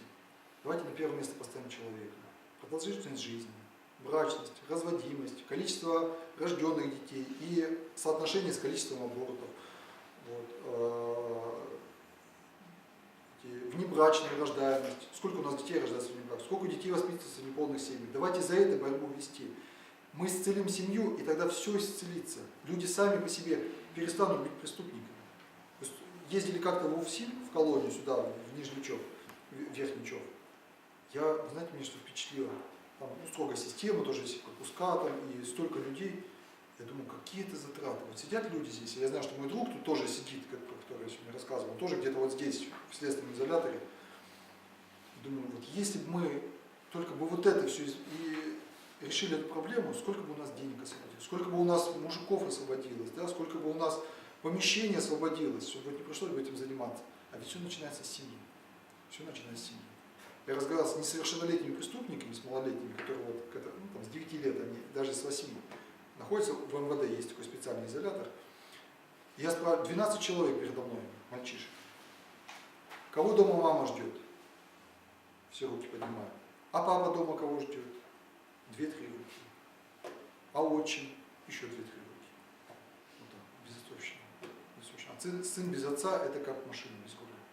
Вот нет вот этой твердости, да, поэтому убийство, даже такое, 12 лет. Курение, нет, за курение, конечно, не сажают. Угоны, кражи, изнасилования. Ну это и от матери зависит. Значит, мать не дала столько любви, сколько много любви не бывает. Она не могла, значит, не дала она не любви. могла дать, она не могла дать себе. А почему она не могла дать? Потому что только вместе, а ребенок питается не материнской только любовью. Ребенок живет, питается любовью между родителями. Потому что мать, потому что когда ребенка, сейчас объясню, я эту мысль объясняю, я сегодня повторю ее. Когда ребенка не было на свете, как бы мать не любила саму себя, этот мир или своего будущего ребенка, она не могла его родить. И только полюбив мужчину, она смогла родить этого ребенка, правда? Если она любила, у нее любовь Ребенок есть. должен расти в любви, а не просто в семье. Конечно. Конечно, Понимаешь, родители конечно, такие, что они конечно. А ждут чем- а детей и все остальное. настоящей любви, а не то, что пишется или иллюзия. Естественно. Об этом же речь идет. А большинство, А от кого? большинство детей растят вот в этой иллюзии. Счастье, семейное. А от кого это зависит? Лишь бы замуж выйти, да? Не Здесь пойми за от кого. многих факторов зависит и ну, много чего можно назвать. Назвать можно много что, а корень один. Если у меня не хватает здоровья, я пойду туда, где это здоровье дадут. Ну, допустим, спортивный зал, да? Если у меня не хватает денег, надо пойти туда, у кого эти деньги есть, к работодателю или в банк. А если у меня не хватает любви, куда я должен пойти? Кто является источником любви? Кто дает любовь? Всему миру? Во-первых, например, я должна вот источать сама любовь, то есть быть источником любви, значит, и ко мне притянется такой же источник любви, и у нас будет любовь, и будет, как говорится, ребенок будет расти в любви. Но если во мне нету любви, я притяну такого же человека, у которого пустая чаша, и мы будем из друг друга тянуть, и вот рожденный ребенок, вот это, как говорится, он будет расти не вне любви, он будет в семье, но не в любви, и будет у него отсутствует любовь. Я с вами полностью согласен. Только мы на вопрос так и не ответили. Что является первоисточником любви? Да, любовь мы познаем через маму, через папу, через дружбу мы тоже познаем любовь, да? Через героизм, через подвиги мы тоже познаем любовь, да? Когда полковник ФСБ отдает себя в заложники, чтобы освободить тех, кто там захвачен террористами. Разве это не любовь? Это тоже любовь. Но первый источник это жертва. Да, жертва. Ой, я все понял, почему мы запутались. Мы с вами самое главное слово не разобрали. Сейчас мы его разберем. Вернемся назад несколько слайдов. Первый источник любви является Бог. К нему, к вере тоже надо прийти. Не каждый человек. Поэтому дети, которые росли в родительской любви, которые видели в семье вот эту гармонию, им это тоже исследовано и много раз подтверждено, им легче прийти к Богу, потому что они уже познали эту любовь в семье. И поэтому, когда они узнают, что Бог это любовь, они очень легко принимают Бога. Очень легко. А когда в семье ребенок этого не познал, вот как мой друг, который в СИЗО, его растила одна мама, причем очень неблагополучно, он не познал эту любовь семейную, этого тепла. И поэтому он не смог прийти к вере. Он не смог. У него были книжки, у него была возможность ходить на службу, у него была возможность с кем разговаривать об этом, но он не смог. Он не принял Бога как любовь, потому что с детства в него это не было не заложено, понимаете? И это вот так все транслируется, передается из поколения в поколение. Но каждому человеку дана свобода, и каждый человек может остановить этот процесс и обратиться к Богу. И от него напитаться этой любовью и напитать любовью остальных. Вот, можно немножко это отойдем? Вот как, вот есть вера, например, мир. Я вот воспринимаю это вот как мир. Допустим. Вот, мир, то есть Вселенная. Да. Вот даже этой Вселенной, когда открываешься, очень много приходит видение и мир по-другому. То есть, то есть человек должен, все зависит от человека тоже, насколько он открыт, насколько он воспринимает это все, в зависимости. Наполняется любовью. Когда ты наполнен любовью, тогда ты в состоянии делиться любовью. Вы правильно сказали. Вы сказали, открываешься, то есть уподобляешься. Открываешься, то есть воспринимаешь другое. Так вот, давайте вот это мы словечко разберем. Может быть, мы действительно, поэтому немножко и упустили важное. Мы упустили здесь слово «семья». Вот это простое слово, в котором вся тайна семьи, на самом деле вся тайна любви заложена. Что такое любовь? Кто такие семья? Семья. Семья, да? Вот нас как раз тут 7 человек. Давайте поиграем в семью. Да? И давайте будем каждый о своем. Вот я сейчас, например, хочу лечь спать, а вам хочется послушать музыку, а вам хочется сегодня на ужин приготовить рыбу, а вам хочется мясо, а вам овощи, вот, а вам хочется погулять, а вам хочется сходить в театр. И вот мы будем каждый говорить о том, что я хочу. Хороша ли семья? Когда появилось слово «семья», вообще не было слова «я». Когда «я» произносилось местоимением «аз». Поэтому семья происходит не от «я». Ну, в современном понимании, вот если мы выйдем сейчас на улицу и спросим 100 человек, что такое семья, нам 80 человек твердо и уверенно, если не 90, скажут, что семья – это 7 «я». Потому что мы действительно сегодня живем в мире «я». Ну почему? Вот, например, семья.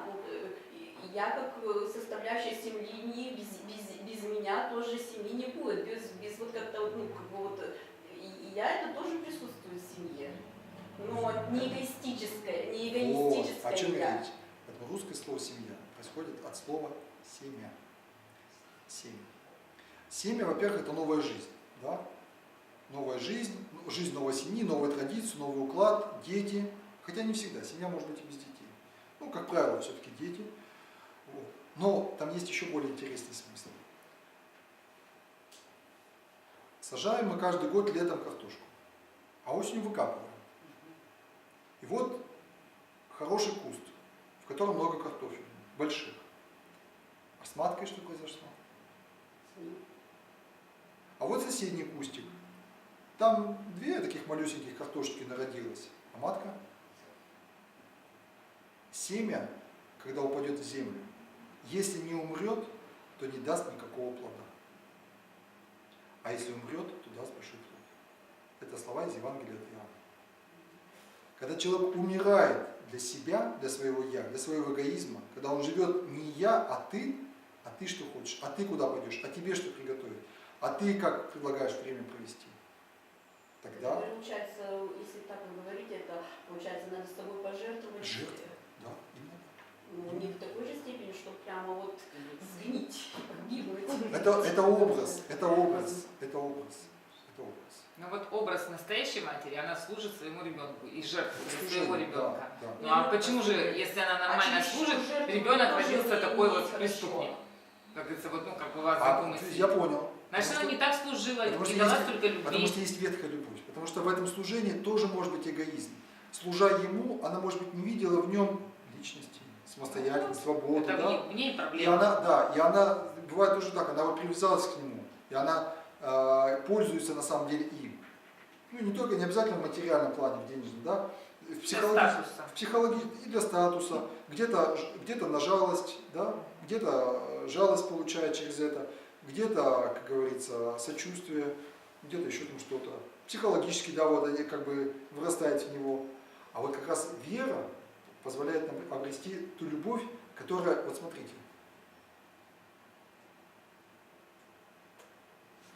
не ищет своего. Не просто дает, она не ищет своего. Она думает о другом, о любимом. Это И тогда, тогда- когда ты наполнен, извините, это тогда только когда ты наполнен сам любовью, вот этой верой, тогда ты источаешь, ты даешь, а когда нет, вот чаша пуста, тогда из того же ребенка ты требуешь, ты как вампир, и, Да, тащишь из да. ребенка любви, Да. любовь. Нет, ну женщина от любимых не рожает, правильно? Поэтому у нее и была изначально любовь. У женщины была любовь, она эту любовь и ребенку Может, своему она дает. была, может, она была мимолетная. А, ну, Может, она была, знаете, сейчас такие случаи бывают, может, женщина рожала для себя. Все же часто бывает. Ну, там большой любви не надо, согласитесь. Двухнедельная путевка в Сочи. и, это как все говорится, спорные всё вопросы, хорошо. все это индивидуально. А сейчас, знаете, сейчас появилось в этом плане еще, выбор стал богаче. Можно пойти в перинатальный центр и заказать ребенка вообще-то от анонимного донора. Ну, это уже до маразма доходит, как вот на Западе. Мужчин истребить, так и здесь.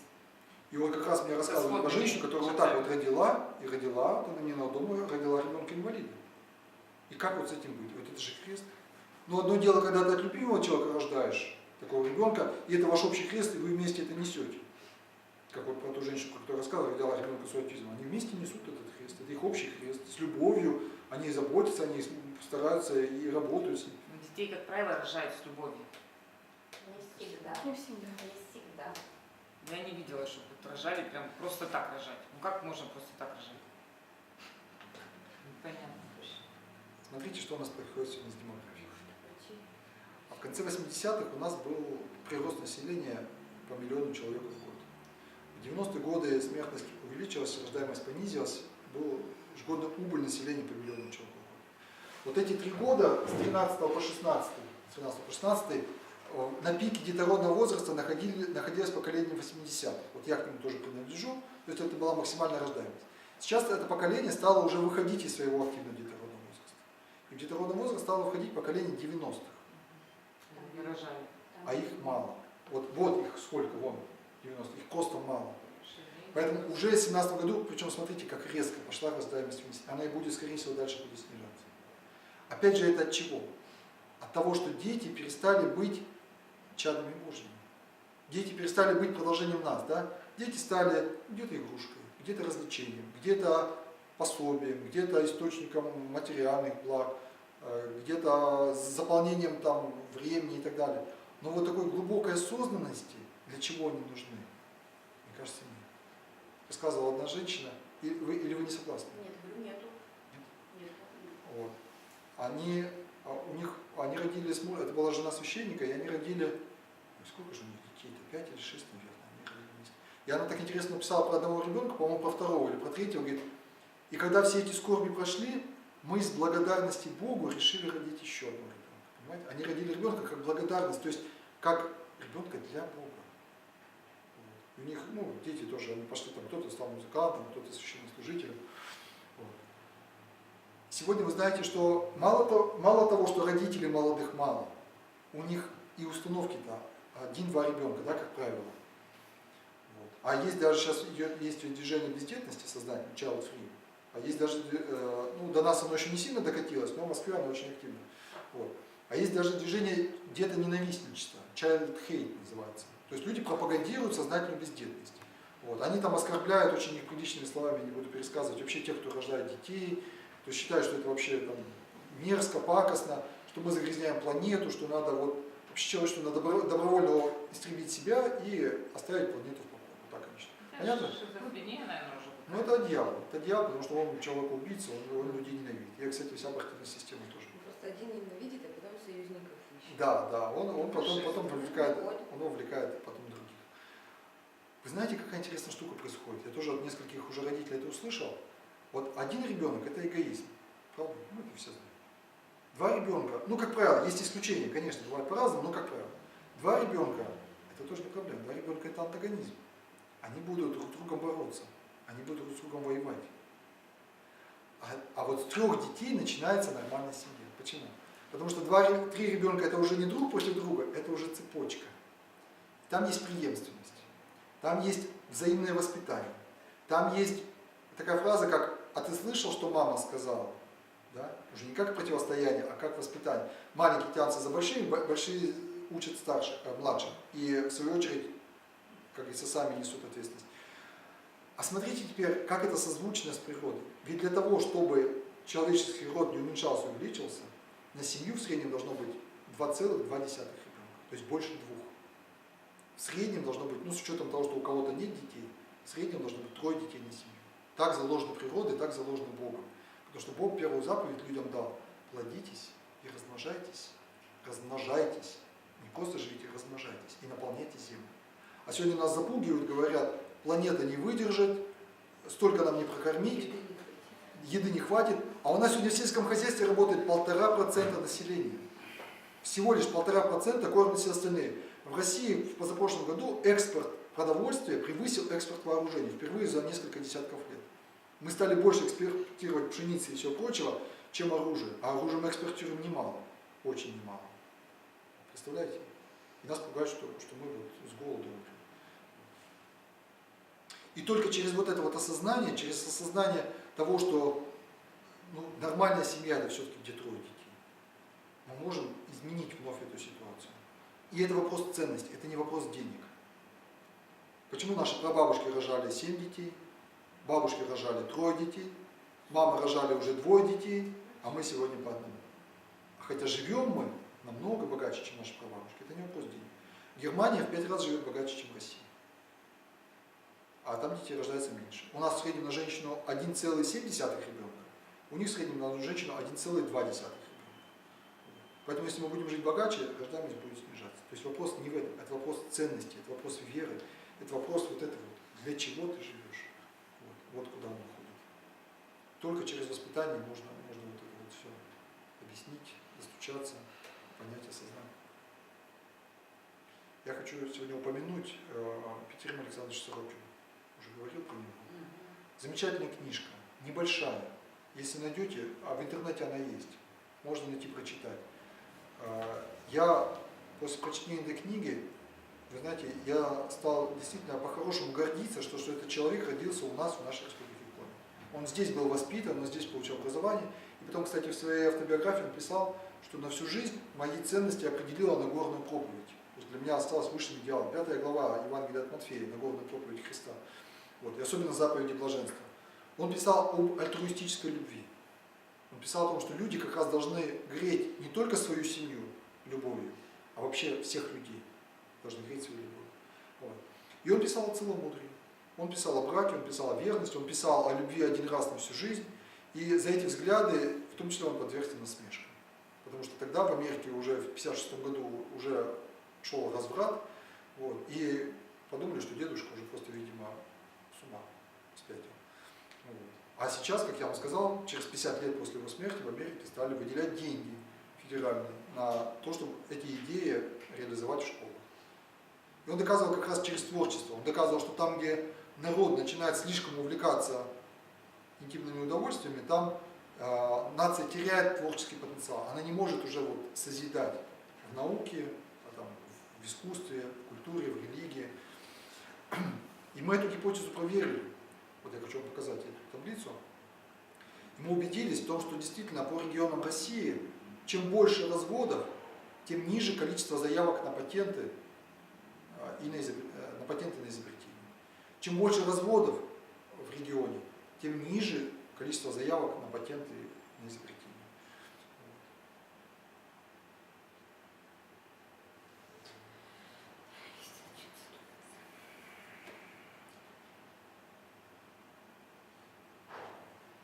Мы с вами все ужасаемся, да, фильмом «Великая Отечественная война», там, где показана вот эта вот кровавая правда, эти виселицы, эти пытки, эти печи. Ведь, по сути дела, реальное количество детоубийств, если сегодня взять скрытые аборты, те, которые делаются не только официально в больницах, да, а которые делаются в том числе через средства контрацепции, а сегодня некоторые средства контрацепции предполагают абортивный эффект. Вот. И, кстати, надо сказать, ну, вы, может быть, и сами об этом догадываетесь, что ведь нередко родители крест несут, в том числе и за свои грехи, или за грехи даже бывает своих родителей, бабушек, дедушек, вот, то масштабы почти такие же, как в Великую Отечественную войну. Есть вот эти оценки, это не из головы взято, это взято из научной литературы, вот, 5-8 миллионов, это могут быть вполне цифры.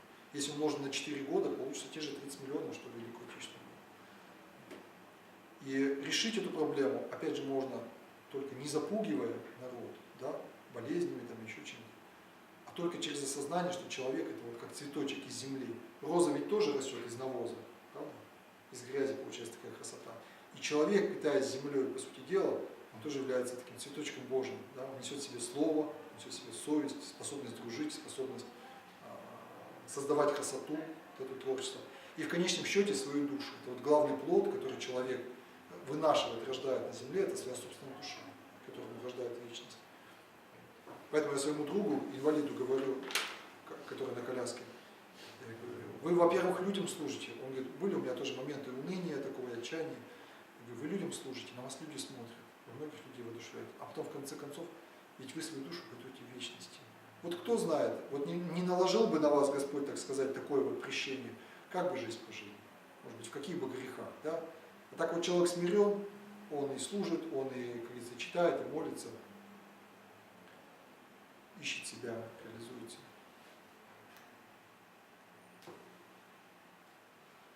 Как воспитать нам целомудрие в детях, наших воспитанниках, ну, естественно, в родителях, потому что на родителей мы тоже так или иначе влияем.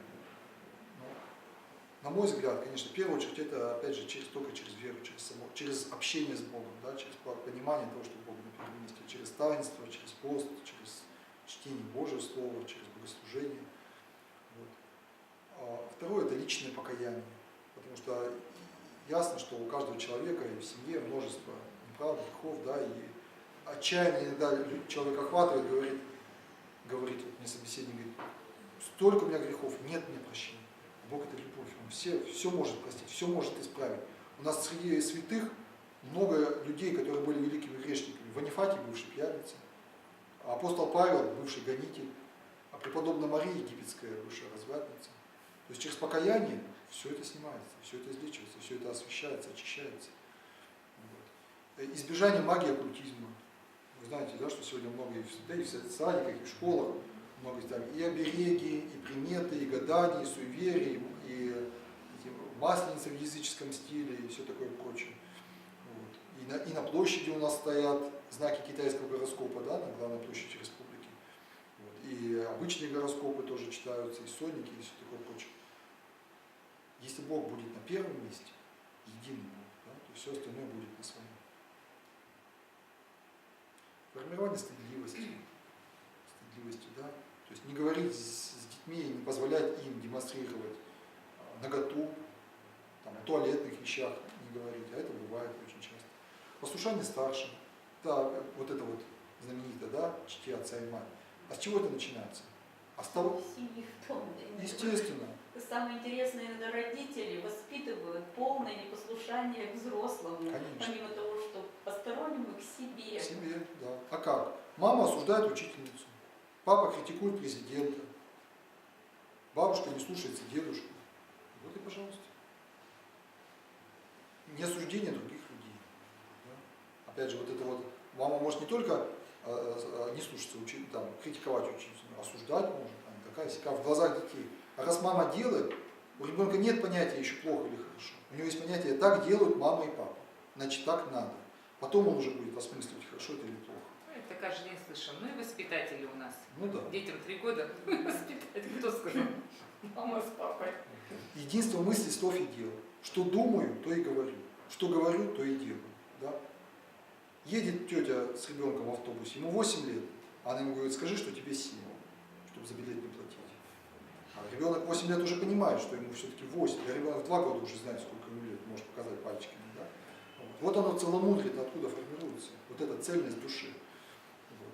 Терпение, то есть отсутствие гнева, да. Вот эти все вещи, их можно передавать, и даже не обязательно только через веру, через занятия, через беседы, через встречи, через ролики, вот, чтобы в детях это формировалось. Ну и, конечно, вот любовь, понимание между родителями. Потому что ребенок живет этой любовью, формируется этой любовью. Она его защищает в жизни. Вот. Это последний слайд, я его уже, можно, если без комментариев оставлю. Девушка написала коротенькое сочинение.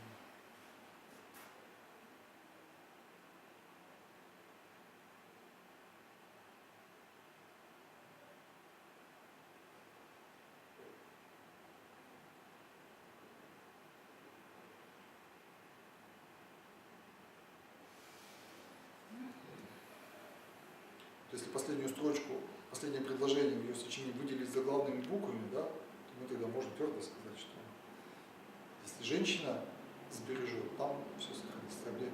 Если муж дурит, то полдома сгорит, а если жена дурит, закончите фразу. Ну, соответственно, наоборот, если жена как камень, как кремень, да, тогда и дом устоит. Я это созерцал как своими глазами. И один епископ как-то тоже писал или рассказывал, говорит, вот когда приходят ко мне будущие ставленники, ну, то есть кандидаты в священники, я смотрю на жену, на супругу, на будущую матушку. Вот если кандидат на 3, а матушка на 5 или хотя бы на 4, я руку полагаю, потому что она ему может быть. На этом я закончил. Хочу вас поблагодарить за внимание и попросить прощения, может быть, где-то что-то не так сказал, был рисковат или кого-то обидел. Простите меня ради Бога. Кстати, это вот еще одно слово, которое мы с вами не разобрали из семейных слов. Простить означает выпрямить, означает разгладить. Вот можно скомкать отношения, да? Обидеть, оскорбить, а можно простить, можно исправить. Вот. Я хочу посоветовать эти книжки, сейчас я их тоже с флешки скину туда, в папочку. Вот. Ну, это вот самые емкие. Вот эти вот книжки, я хочу вас 6 человек, я хочу вам подарить. Если вы захотите, я не буду никому насильно, вот они будут здесь лежать, если вы захотите, на мой взгляд, лучшие книжки вообще о семье, о детях, о браке. Вот. Оставлю здесь. Хорошо, если пожелаете, то возьмите. Вот. Это еще книжки о том, рожать или не рожать. Тоже можно почитать для себя, где-то родителям пораздавать, вот так вот по рукам. Вот 3 еще экземпляра Евангелия, тоже если кто-то захочет, у себя имейте. Это вот для нас это первый источник, это Слово Божие. При желании можете себе взять. Еще такие листочки об основах веры, заповеди немножко, таинства, молитвы. Вот, наверное, все. И последний, вот у меня буквально несколько минут остается, я сейчас уже распрощаемся. Я хочу поставить вам один видеоролик, видеосюжет. Небольшой, 4 минутки продолжительностью. Посмотрим? Да.